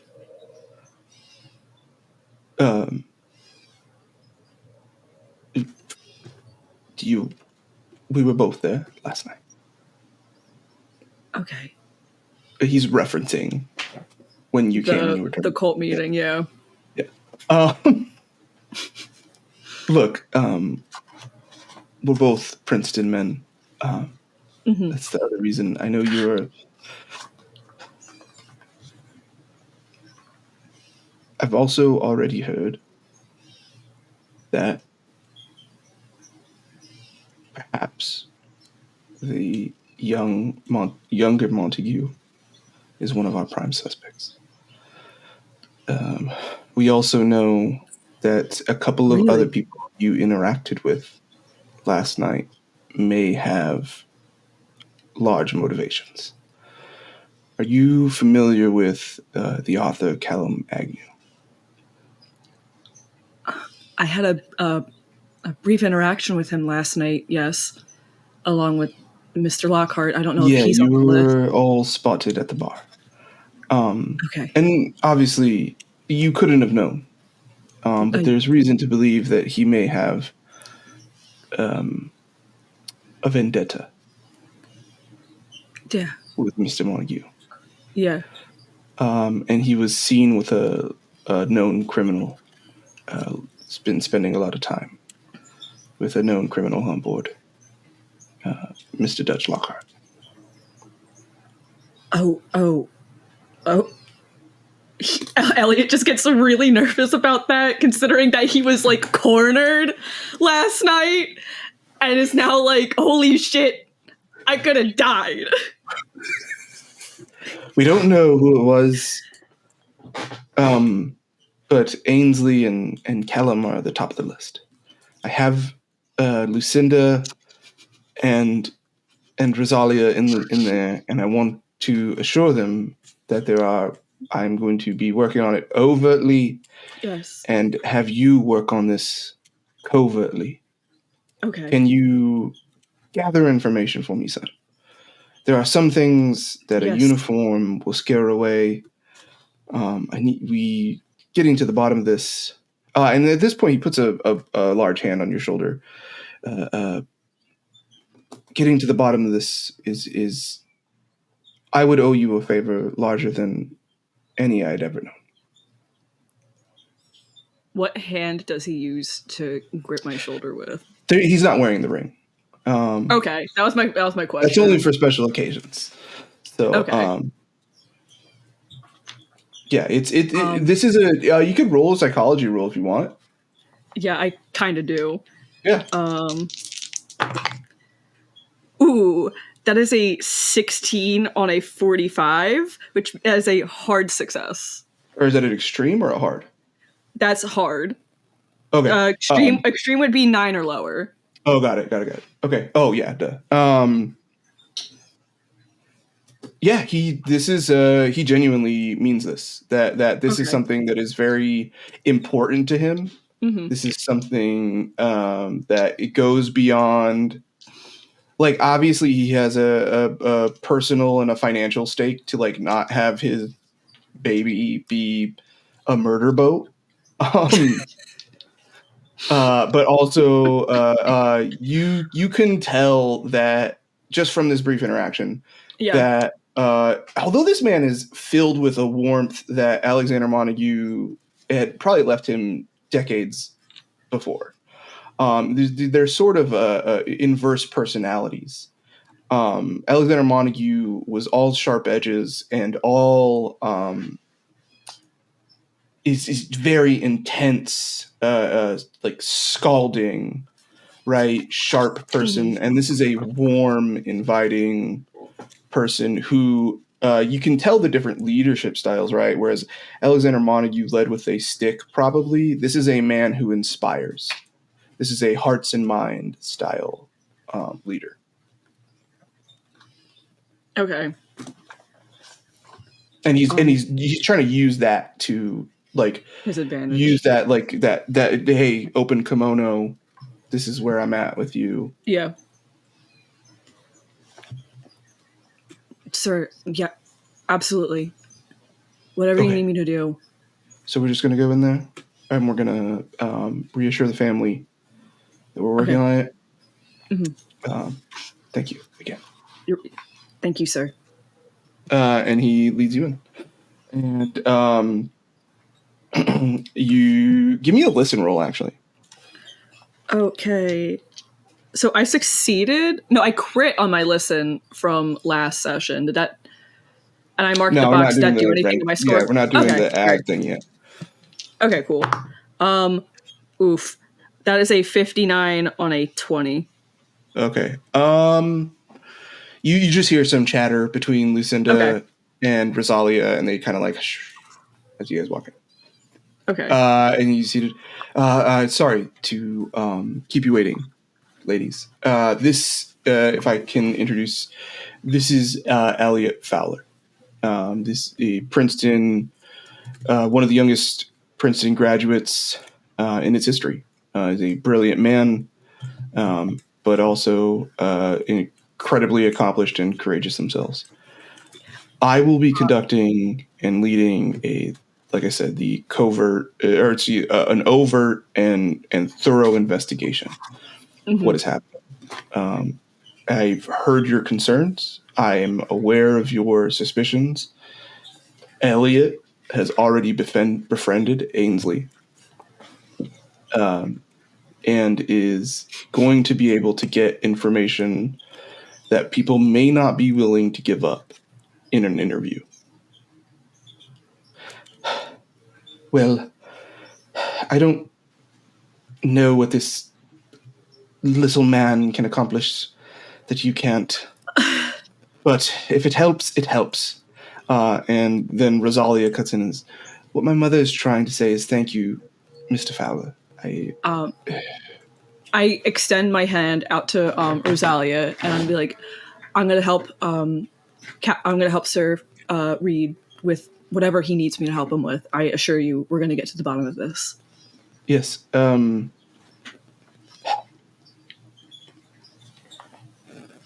Yes. Thank you. Give me a psychology roll. Okay, hold on 1 second. I'm really good at that. Just kidding. I rolled a 75 on a 45. Yeah, you see a complicated woman. Women have always kind of sort of eluded you. That's not, you can't crack open a book about women's emotions. So, yeah, you see something on their face. Okay. Yeah. And then, Rosalia says, wonderful. Yes, we have our full trust. And at the point she turns to Francis and says, we have our full faith in you, Mr. Reed. And at this point he says, it's Francis, please. I've known you since you were a baby. And Lucinda responds, yes, and that is all good and well, but I know that little street rat that we let parade around in my dead son's clothes is the one that is responsible. Whether he was sent on the behalf of others or that useless urchin of a mother of his, or if he is slowly becoming as mad, I don't know. But I know that he's behind this. I need you to find that out. I need justice.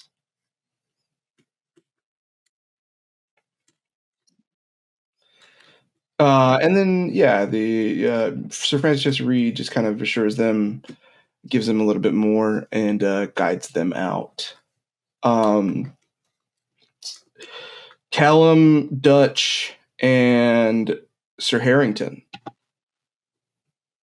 Give me spot hiddens on your way back. On your way up to the captain or to the officer's quarters.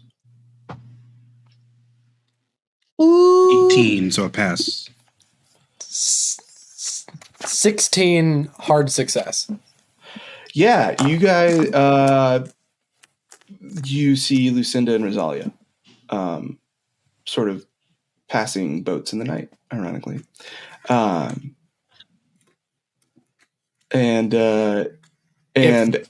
If Dutch is solo, or actually no matter who the fuck Dutch is with, but if they pass anywhere near Dutch is going to reach out a hand to Rosalia and just you can separate. It's like kind of down the hallway. Sure. But if that's then if anything that's easier, you can separate. Then I'll break off for a second and have a moment. Try to have a moment with Rosalia, if she's willing, if she's up for it. Yeah, there's there's a servant with Lucinda.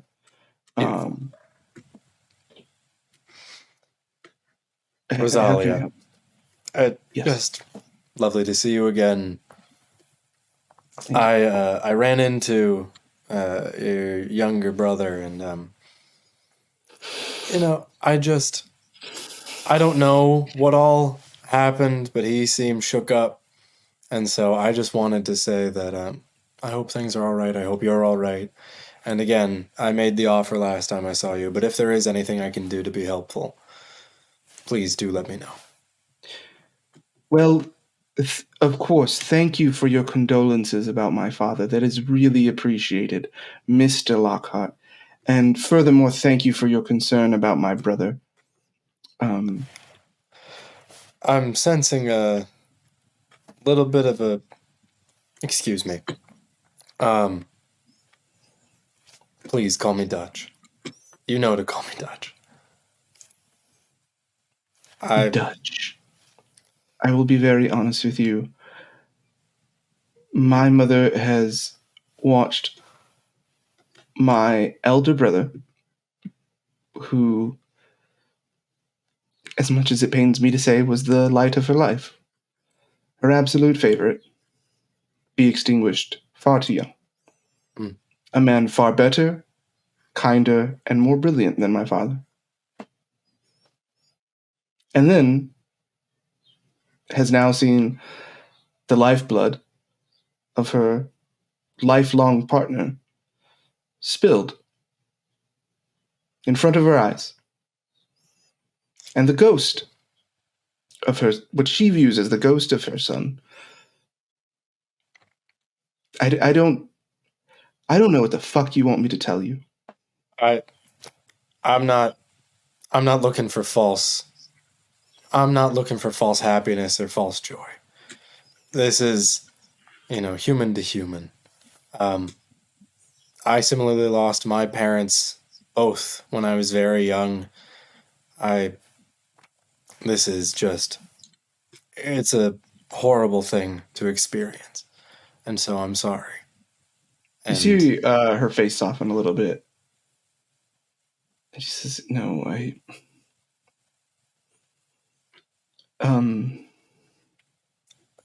thank you.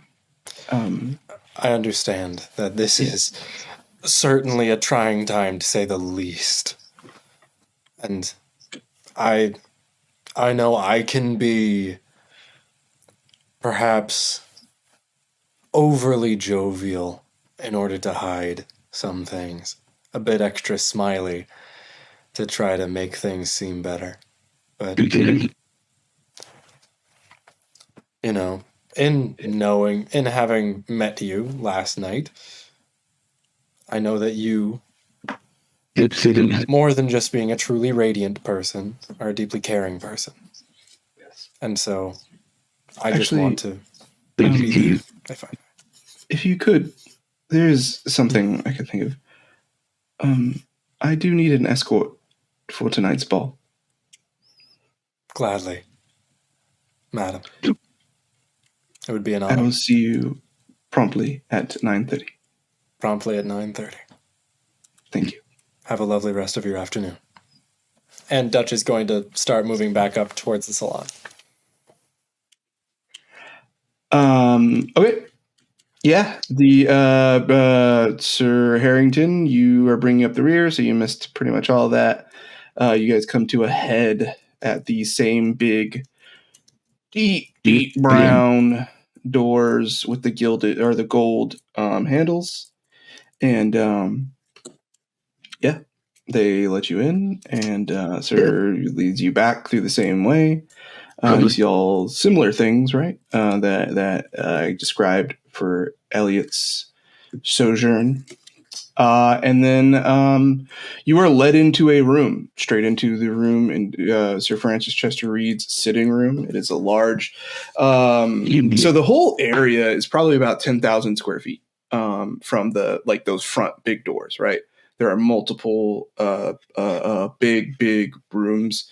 The captain's quarters, his particular his seating area is probably about 700 square feet. It's pretty big. He's got his own little sidebar style thing, like a little pull away thing, and then there's like a coffee machine and all kinds of shit. And then there's like a way that goes to the bathroom, and then there's to his private quarters to the right. So you guys are in the seating room, and then in the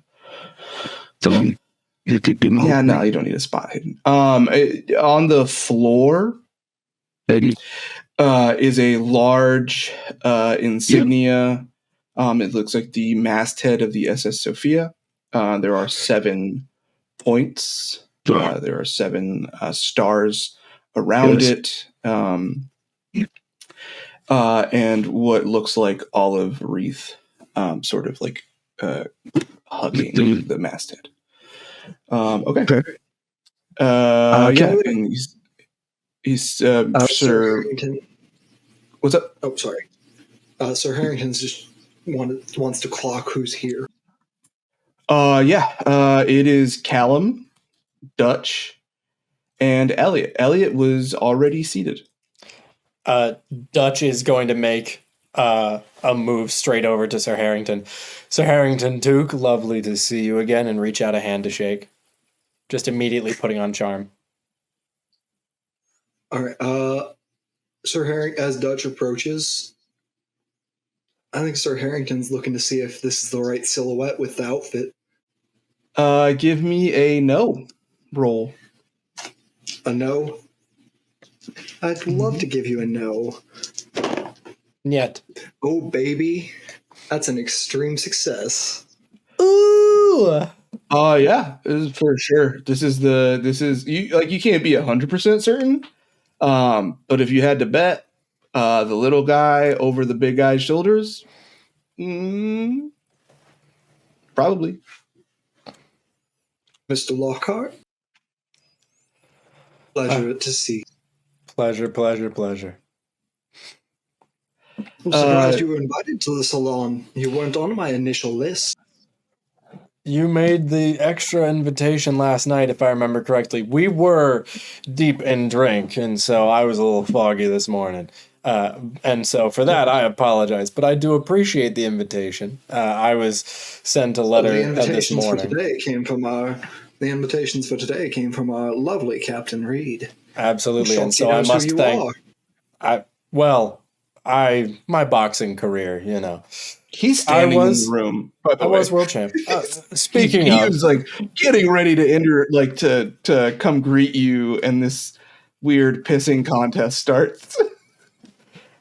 Initially, it was gonna start out as a quiet, "Hey, hello, how are you?" and then it just turned into this. Speaking of, Captain Francis Chester Reed, lovely to see you. Lovely to make your acquaintance. I believe Sir takes precedence over Captain. It is a higher title. Not on the open sea. I know your upbringing. Oh, not on the sea, sir. Yeah, I prefer Captain. Because out here there is no monarchy. no titles mean anything. The queen sleeps in my guest quarters if she rides. Yeah. But I appreciate the insistence on manners, Sir Harrington. And we do respect. And I do wish to apologize for neglecting mine. I should have greeted you first, sir. No problem. No problem. I've always been more inclined to my American roots when it comes to manners. So, did you disinvite the Montague men? So that's kind of what I wanted to meet about. Have a seat, Sir Harrington. Yes. Callum. Of course. Wonderful. I'm Sir Francis Chester Reed. It's a pleasure to meet you. I've my daughter loved your Watcher series. She was a big Captain fan. Reed. Well, you want to sign a copy? I think I have one here. So. Yeah, she's not around anymore, but she would have loved that. Terribly sorry to hear that. I didn't mean to step over anything. No. It's no offense taken. Yeah, please have a seat. And there's so what you see is there are two chairs at an angle. There's a coffee table in the middle. Elliot, I'm assuming, sat on the couch across from Francis. What a bitch If I move. may, Dutch. If I may, Elliot Dutch is just like the Real Housewives of fucking Sophia. Real Housewives of International Waters, baby. Ready to throw that wine in whoever's face. Sorry, so what does Dutch do? Dutch is going to beeline it over to sit next to Elliot. So, Dutch, before you can head over to saddle up to young Mr. Fowler, what I was about to explain, is what you see is right. There's a couch that could fit 3 comfortably, and there's one chair across from Sir Francis Chester, Captain Reed, in this case. So there is room for 2 of you on the couch and 1 in the chair. Where does everybody go to sit? Because Captain Reed just says, please have a seat. I'll take the chair. Harrington has abandoned the appearance of propriety in his motion and is moving to be next to Elliot. Like he's like, if Elliot's in the center of the couch, it is budge over to the edge. Elliot is on the edge. I'm Elliot's the most popular girl in school. Damn. Okay, and then I need from the both of you Dex checks to see who sits next to Elliot. Oh no, that's hilarious. That's the funniest thing. Oh my god.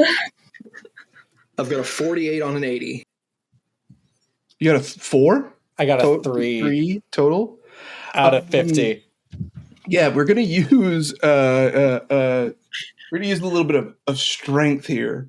So as you guys both go to you come from opposite sides. Sir Harrington, you try to go around to sit, and Duke, being a scoundrel, just steps over Elliot's legs and sort of plops down next to him.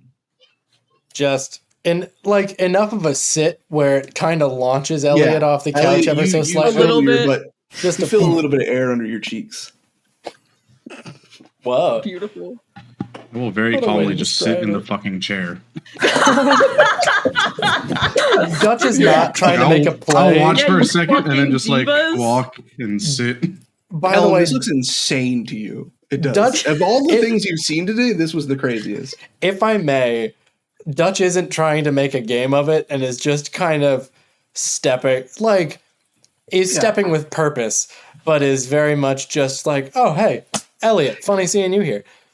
Yeah, like Sir Harrington goes to follow the rules of etiquette, right? To like go around and not like step in front of someone. And Dutch is just straight Dutch up like, completely I don't ignores fucking it. care. I want to sit in that seat. The fuck you mean etiquette rules quickest way about to get there standing in is a front of straight somebody? This is a line. straight. I can move right here. Dutch walks over the coffee table just Okay, so to you get all there. see a weird look of bemusement flash over Captain Reed's face. Mr. Lockhart, I'd thank you to not lay hands on my assistant without his permission. Oh, my apologies, Elliot. May I, be a bud, be a pal? Yes, Mr. Lockhart, absolutely. I appreciate Elliot, that. roll an idea. Can I ask Elliot for psychology? Sure. Just let me get this roll first. Yeah. Idea is education, right? Int. Oh, int. Okay. Ooh, baby, that is a 68 on an 80. You are not Harrington's fucking property. This man sends you on errands. He fucking tells you who to fucking talk to.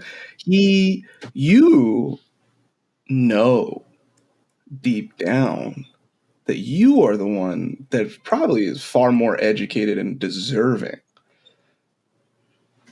of what Sir Harrington stole. Yeah. Go ahead.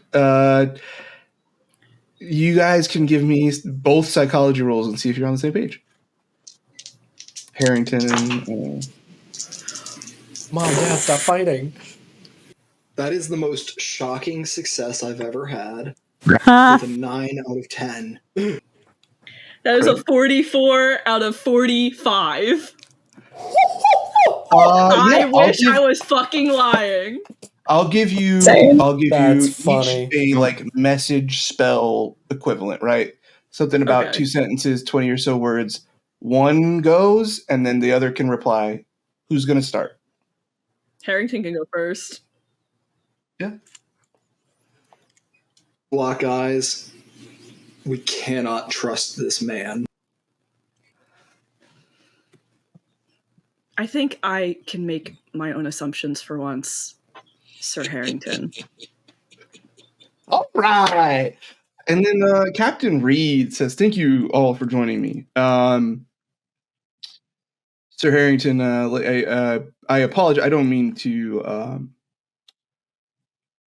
I would never mean to... the events of today led to the venue change.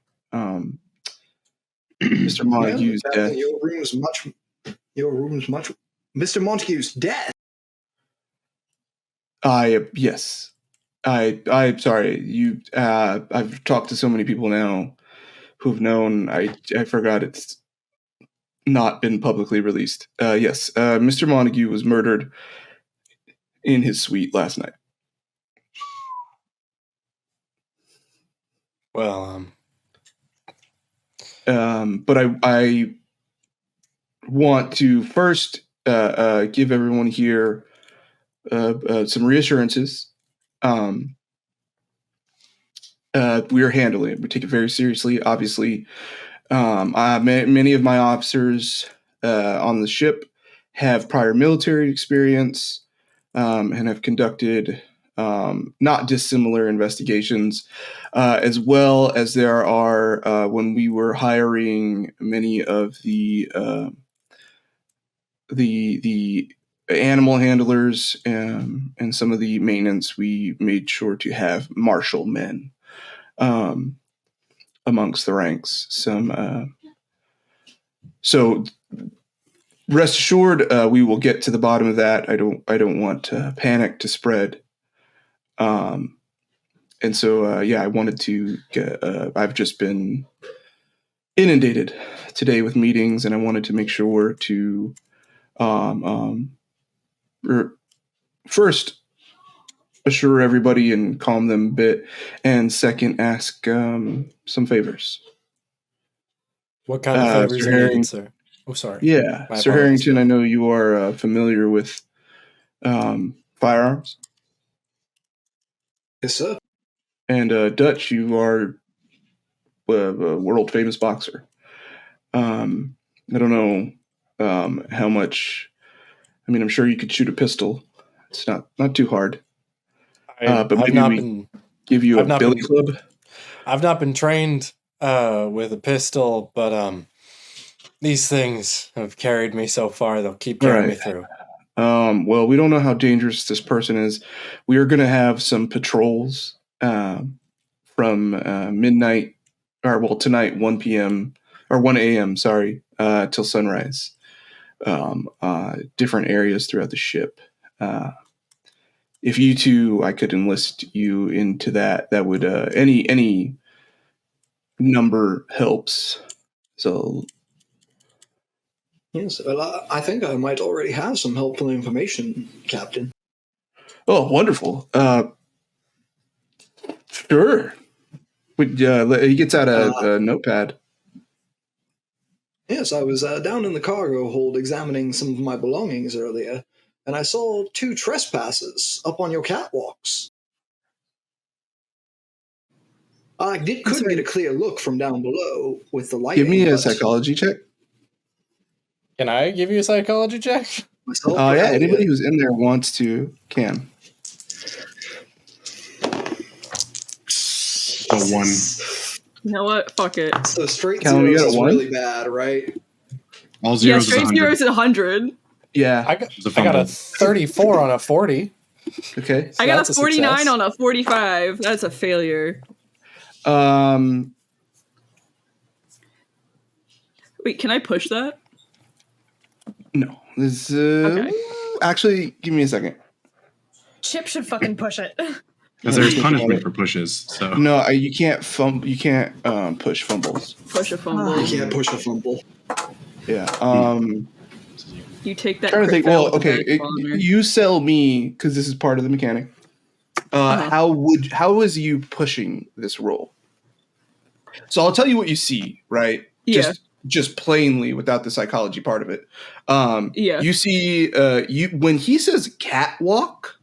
Yeah. The captain's face changes drastically. Mm-hmm. The pen stops moving. Yeah. And his face changes drastically, and it's just for a second. How would you like to push it if you want? Part of me is hearing that he went down to the cargo hold to check on his property. And that it takes Elliot a moment to register exactly the exact phrasing that he said. So I feel like it's almost like an instance of a double take. Wait, what did you just say? I want to see what's going on him. Oh, you're doing this to Sir Harrington? Oh, I thought. Oh, never mind. Okay, I thought it was. This is to Reed. For Harrington. Yeah, this is to Reed. This is for Captain Reed. Okay, never mind. Okay. Yes. Sir Harrington, this looks like you gave him great info. You fucking did it, dude. Callum, this fucker has something to hide. For all the bullshit, for all the warm and fuzzies, based on the captain's reaction, that people aren't supposed to know that there's a catwalk. And you also know what Dutch, you see this as well, right? You saw that. I got a 34 on a 40, yeah. Yeah, you guys both saw in the captain's face that this is the look of someone who absolutely is oh shit. A little bit of guilt. Has his pants down. What you see, Callum, that Dutch does not see is that Sir Harrington is now in danger.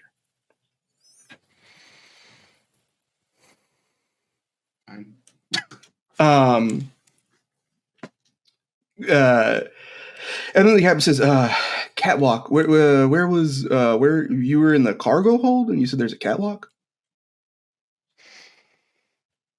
Something up above my head. I heard someone fall, and then when I looked up, I saw two figures walking along. Maybe those are shadows. Another, there's no catwalk up above the cargo hold. That's I must have been mistaken. Maybe there was something in the vent that might have been what you were seeing through or something, or maybe shadows. Well, but nonetheless, Well, you know, I'll. Can you describe these figures? Yes, certainly. I'm about 6'4", somewhere in there. Broad-shouldered, flat-headed. Looked quite a bit like our friend Dutch here, although, you know, I don't think Mr. Lockhart would be trespassing, would he? Excuse me. I don't want to jump in propriety, but it feels like there are some words being thrown, and I would just like to say that I happened to be with young Master Montague and with Callum over in his room. I don't appreciate getting thrown under a bus for this. All right. Look, we're all gentlemen. Nobody here is suspected of anything. Elliot, you get a little glance. Can I make a psychology roll? Can we read something on that? I kind of want to one carry over to that. Actually, we'll have your 1 in 34 carry over through the conversation. He for sure. This rolled a 7 too. Dutch, you're for sure still on the list. You're high on the list. You are a large man with a snaggletooth, and your finances don't make sense to do this. Sure. They don't necessarily care because the money's been paid. But they know that like something's funny. And then Callum, you can see that yes, that there is that he is desperate to convince you guys though. Because what I described as a catwalk, right, is essentially like a grate that was built into the ceiling. So it wasn't okay. Yeah, it wasn't like open air. It's like a vent that has like then in that case, I think Harrington would have used a different wording. I think he would have said, "I thought I saw something up in the vents." Yeah, and he's like, and that's where Captain Reed would have said something like, "Oh yeah, maybe, but it might have been the shadows. Hard to imagine somebody that big fitting into that. Maybe one of the animals got loose, right?" And so in that way, the captain is clearly like desperate to. So I'll tell you what the captain thinks with a 1. The captain thinks that one of his people got caught in the vent or in the secret tunnels, and Sir Harrington saw his people in the tunnels, in the secret tunnels. So if Sir Harrington goes around now and finds those, or starts telling people that there are like weird walkways and people in the hallways, then that's a problem. Right. So he's trying to convince you guys that they're not, and he is now sort of laser focused in on and wants to make sure that Sir Harrington doesn't blab around about this. Gentlemen, if it's all right with you, David. Huh? If it's all right with you, I think on that 100, like Harrington very clearly believes the captain when he's like, "Oh, it's just shadows in the vents." Yeah. I think that's appropriate. That you think that you buy his bullshit. 100%. Yeah, and so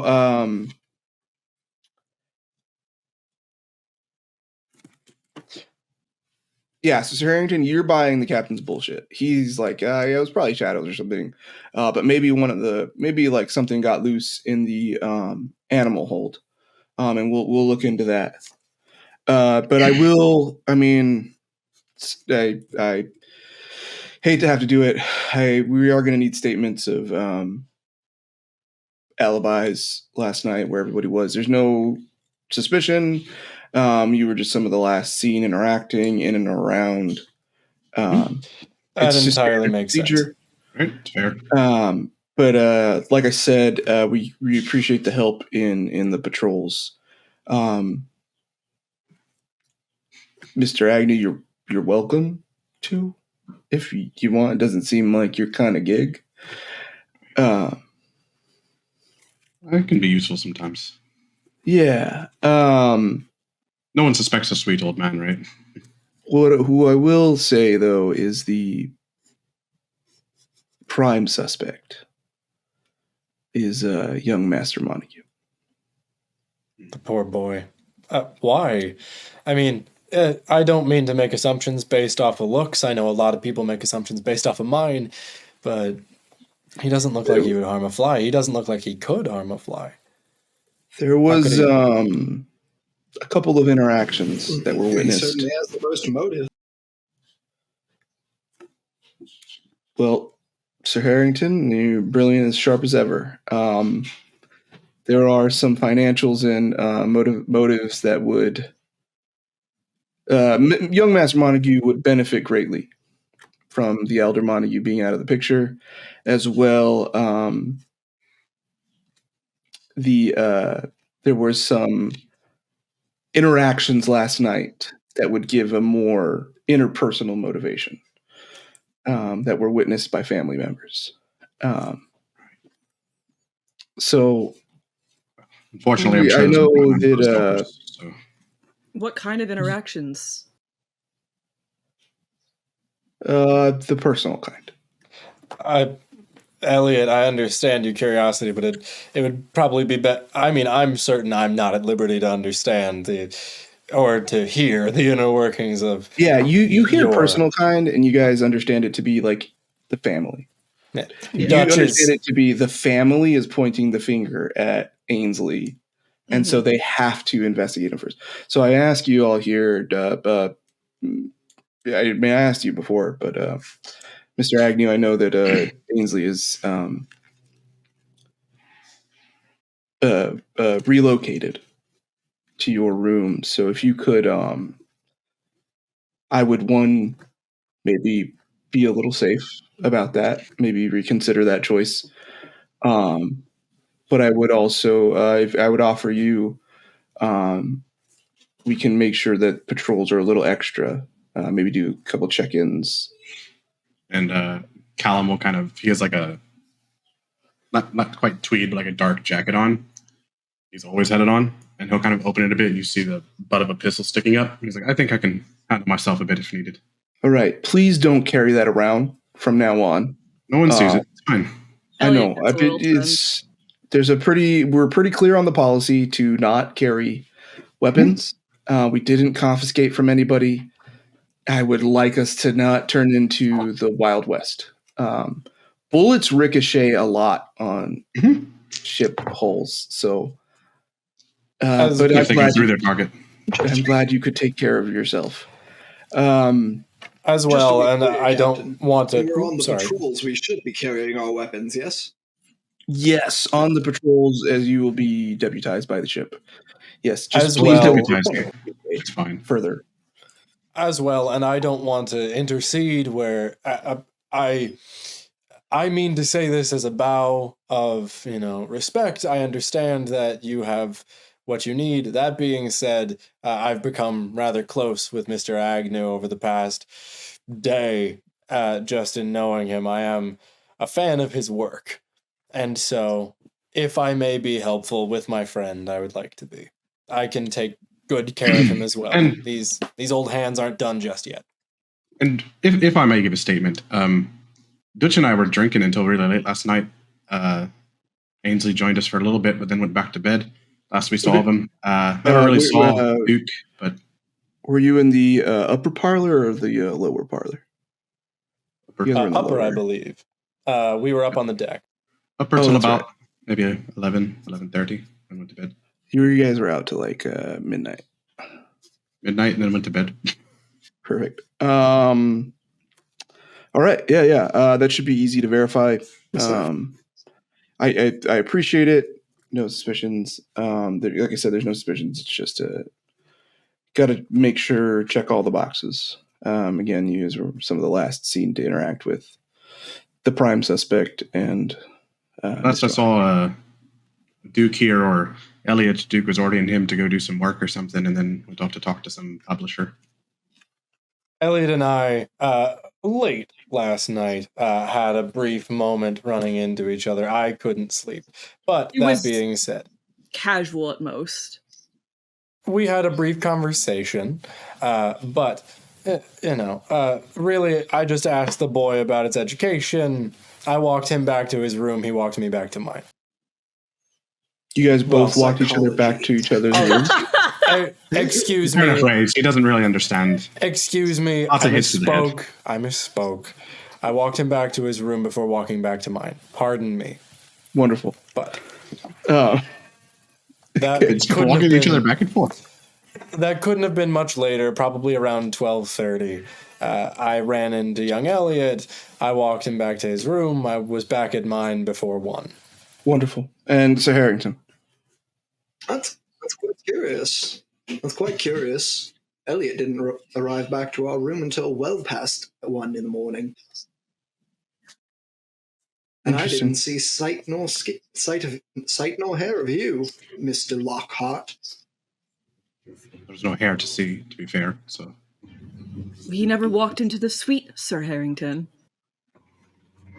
I walked your boy to the door. Excuse me, let me not use disparaging language. I walked your young man here to the door. Mr. Fowler. He's quite his own my apologies. Young man, Mr. Fowler is. My apologies. Listen. The only thing Mr. Fowler is to me is my assistant.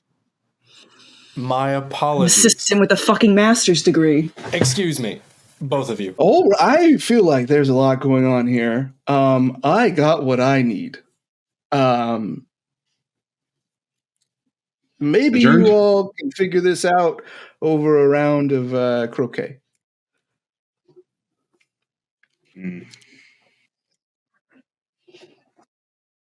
Mr. Agnew, would you deign to join me? Oh, I assumed you'd order Elliot to join you, but whatever works. All right, well, I want to give him a chance to be his own man. Excuse me, Captain. Thank you so much for having us. Yes, Elliot, I will absolutely be your partner. I'm going to go. This is uncomfortable. Thank you. Now. Thank you. I'm done being polite. Please leave. I have another appointment. Captain, apparently the rest of us are as well. Excuse me, and I'm going to leave. Thank you. And he gives you like a bit of a fighting man to fighting man, right? Just a moment, warrior to warrior, man to man. Just oh boy, and out. What you don't see on your way out, because you are shuttled out on the right side, is Ainsley, who is sitting in a room alone. That is behind the bar of the officers' quarters, in front of the captain's suite. And then somebody comes in, Ainsley, and says, "The captain will see you now." Oh, thank you. You were led into the captain's quarters. In his large seating room, there's no one there. Do you sit down or do you stand? Do I see the captain? No, there's no one there. I'll stand. I'll wait for him. Okay. You are waiting for 20 minutes. And then the captain comes out. Oh, Sir Reed. It is so good to see you. Captain. Right, my apologies, Captain. It's wonderful to see you again. Thank you. Please have a seat. Of course. Am I early? I No.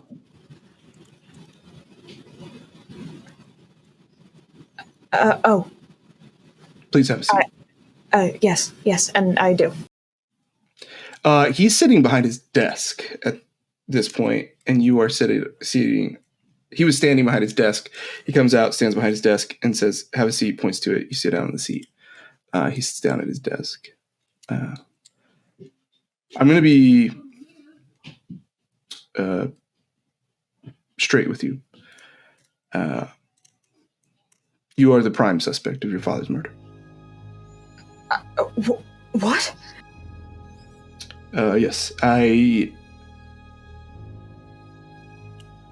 It is overall my responsibility, and I take that very seriously, to oversee the investigation, and I will make sure it is done fairly. But as I was friends with Mr. Montague, I will mostly stay out of it. You can roll a psychology check at any time if you want.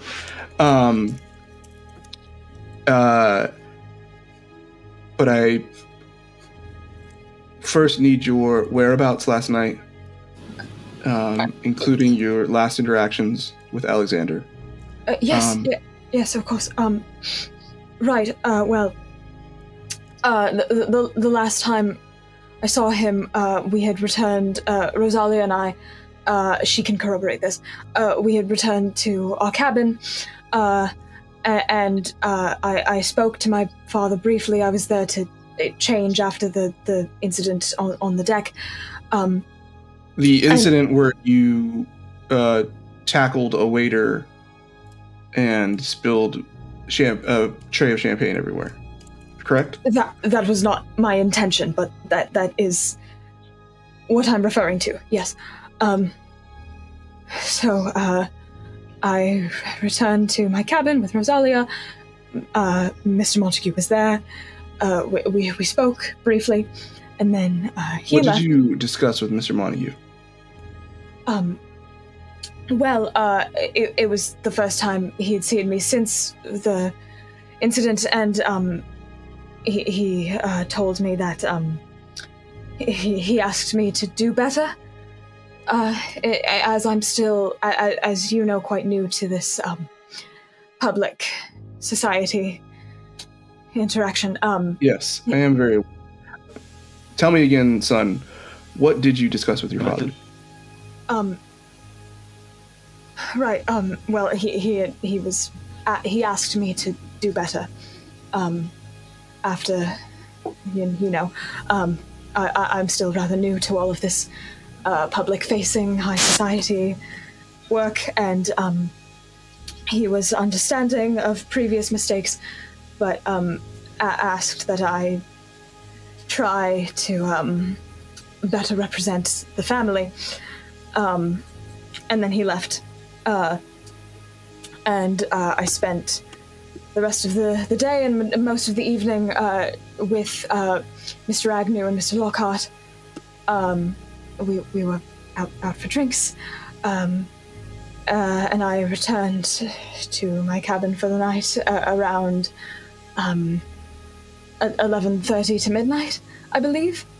And I went to sleep, and then I got up in the middle of night, in the middle of the night to get a glass of water, and that's when I saw Mr. Montague. Okay. Thank you. Last question for you.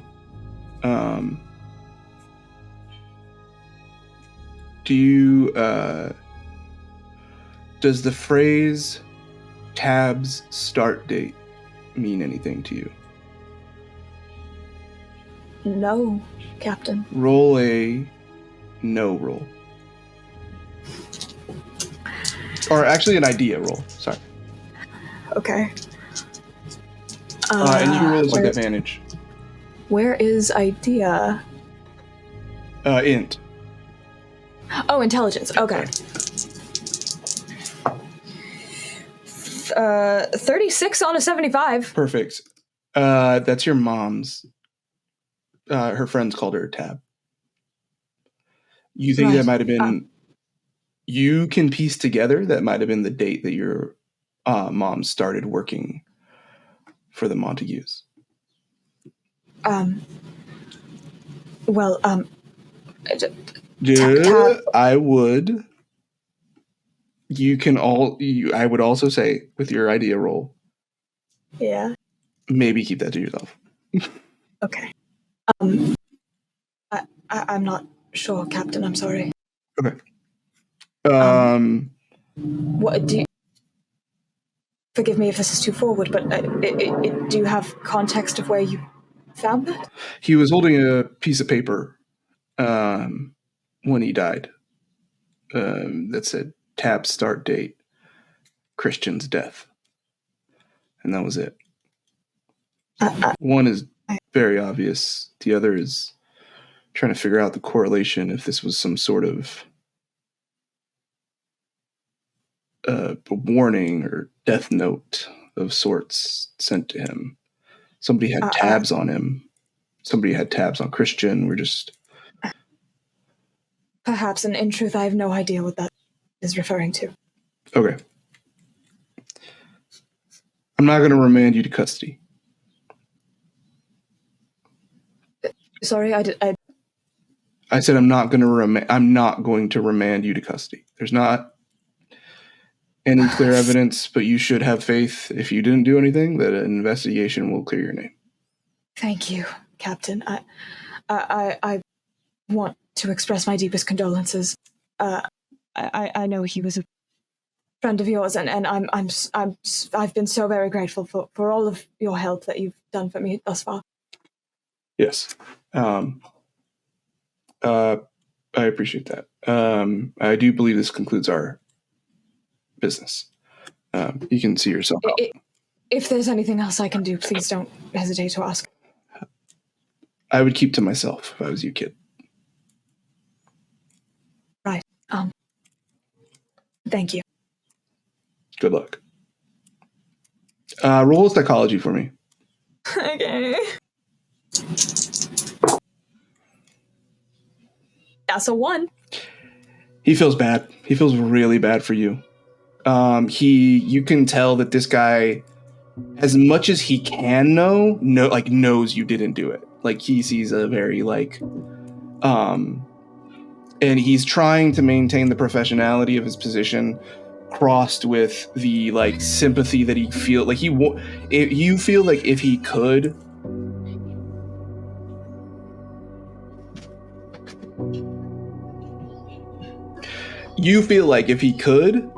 reach out to you, he would. But that duty means a lot to this man.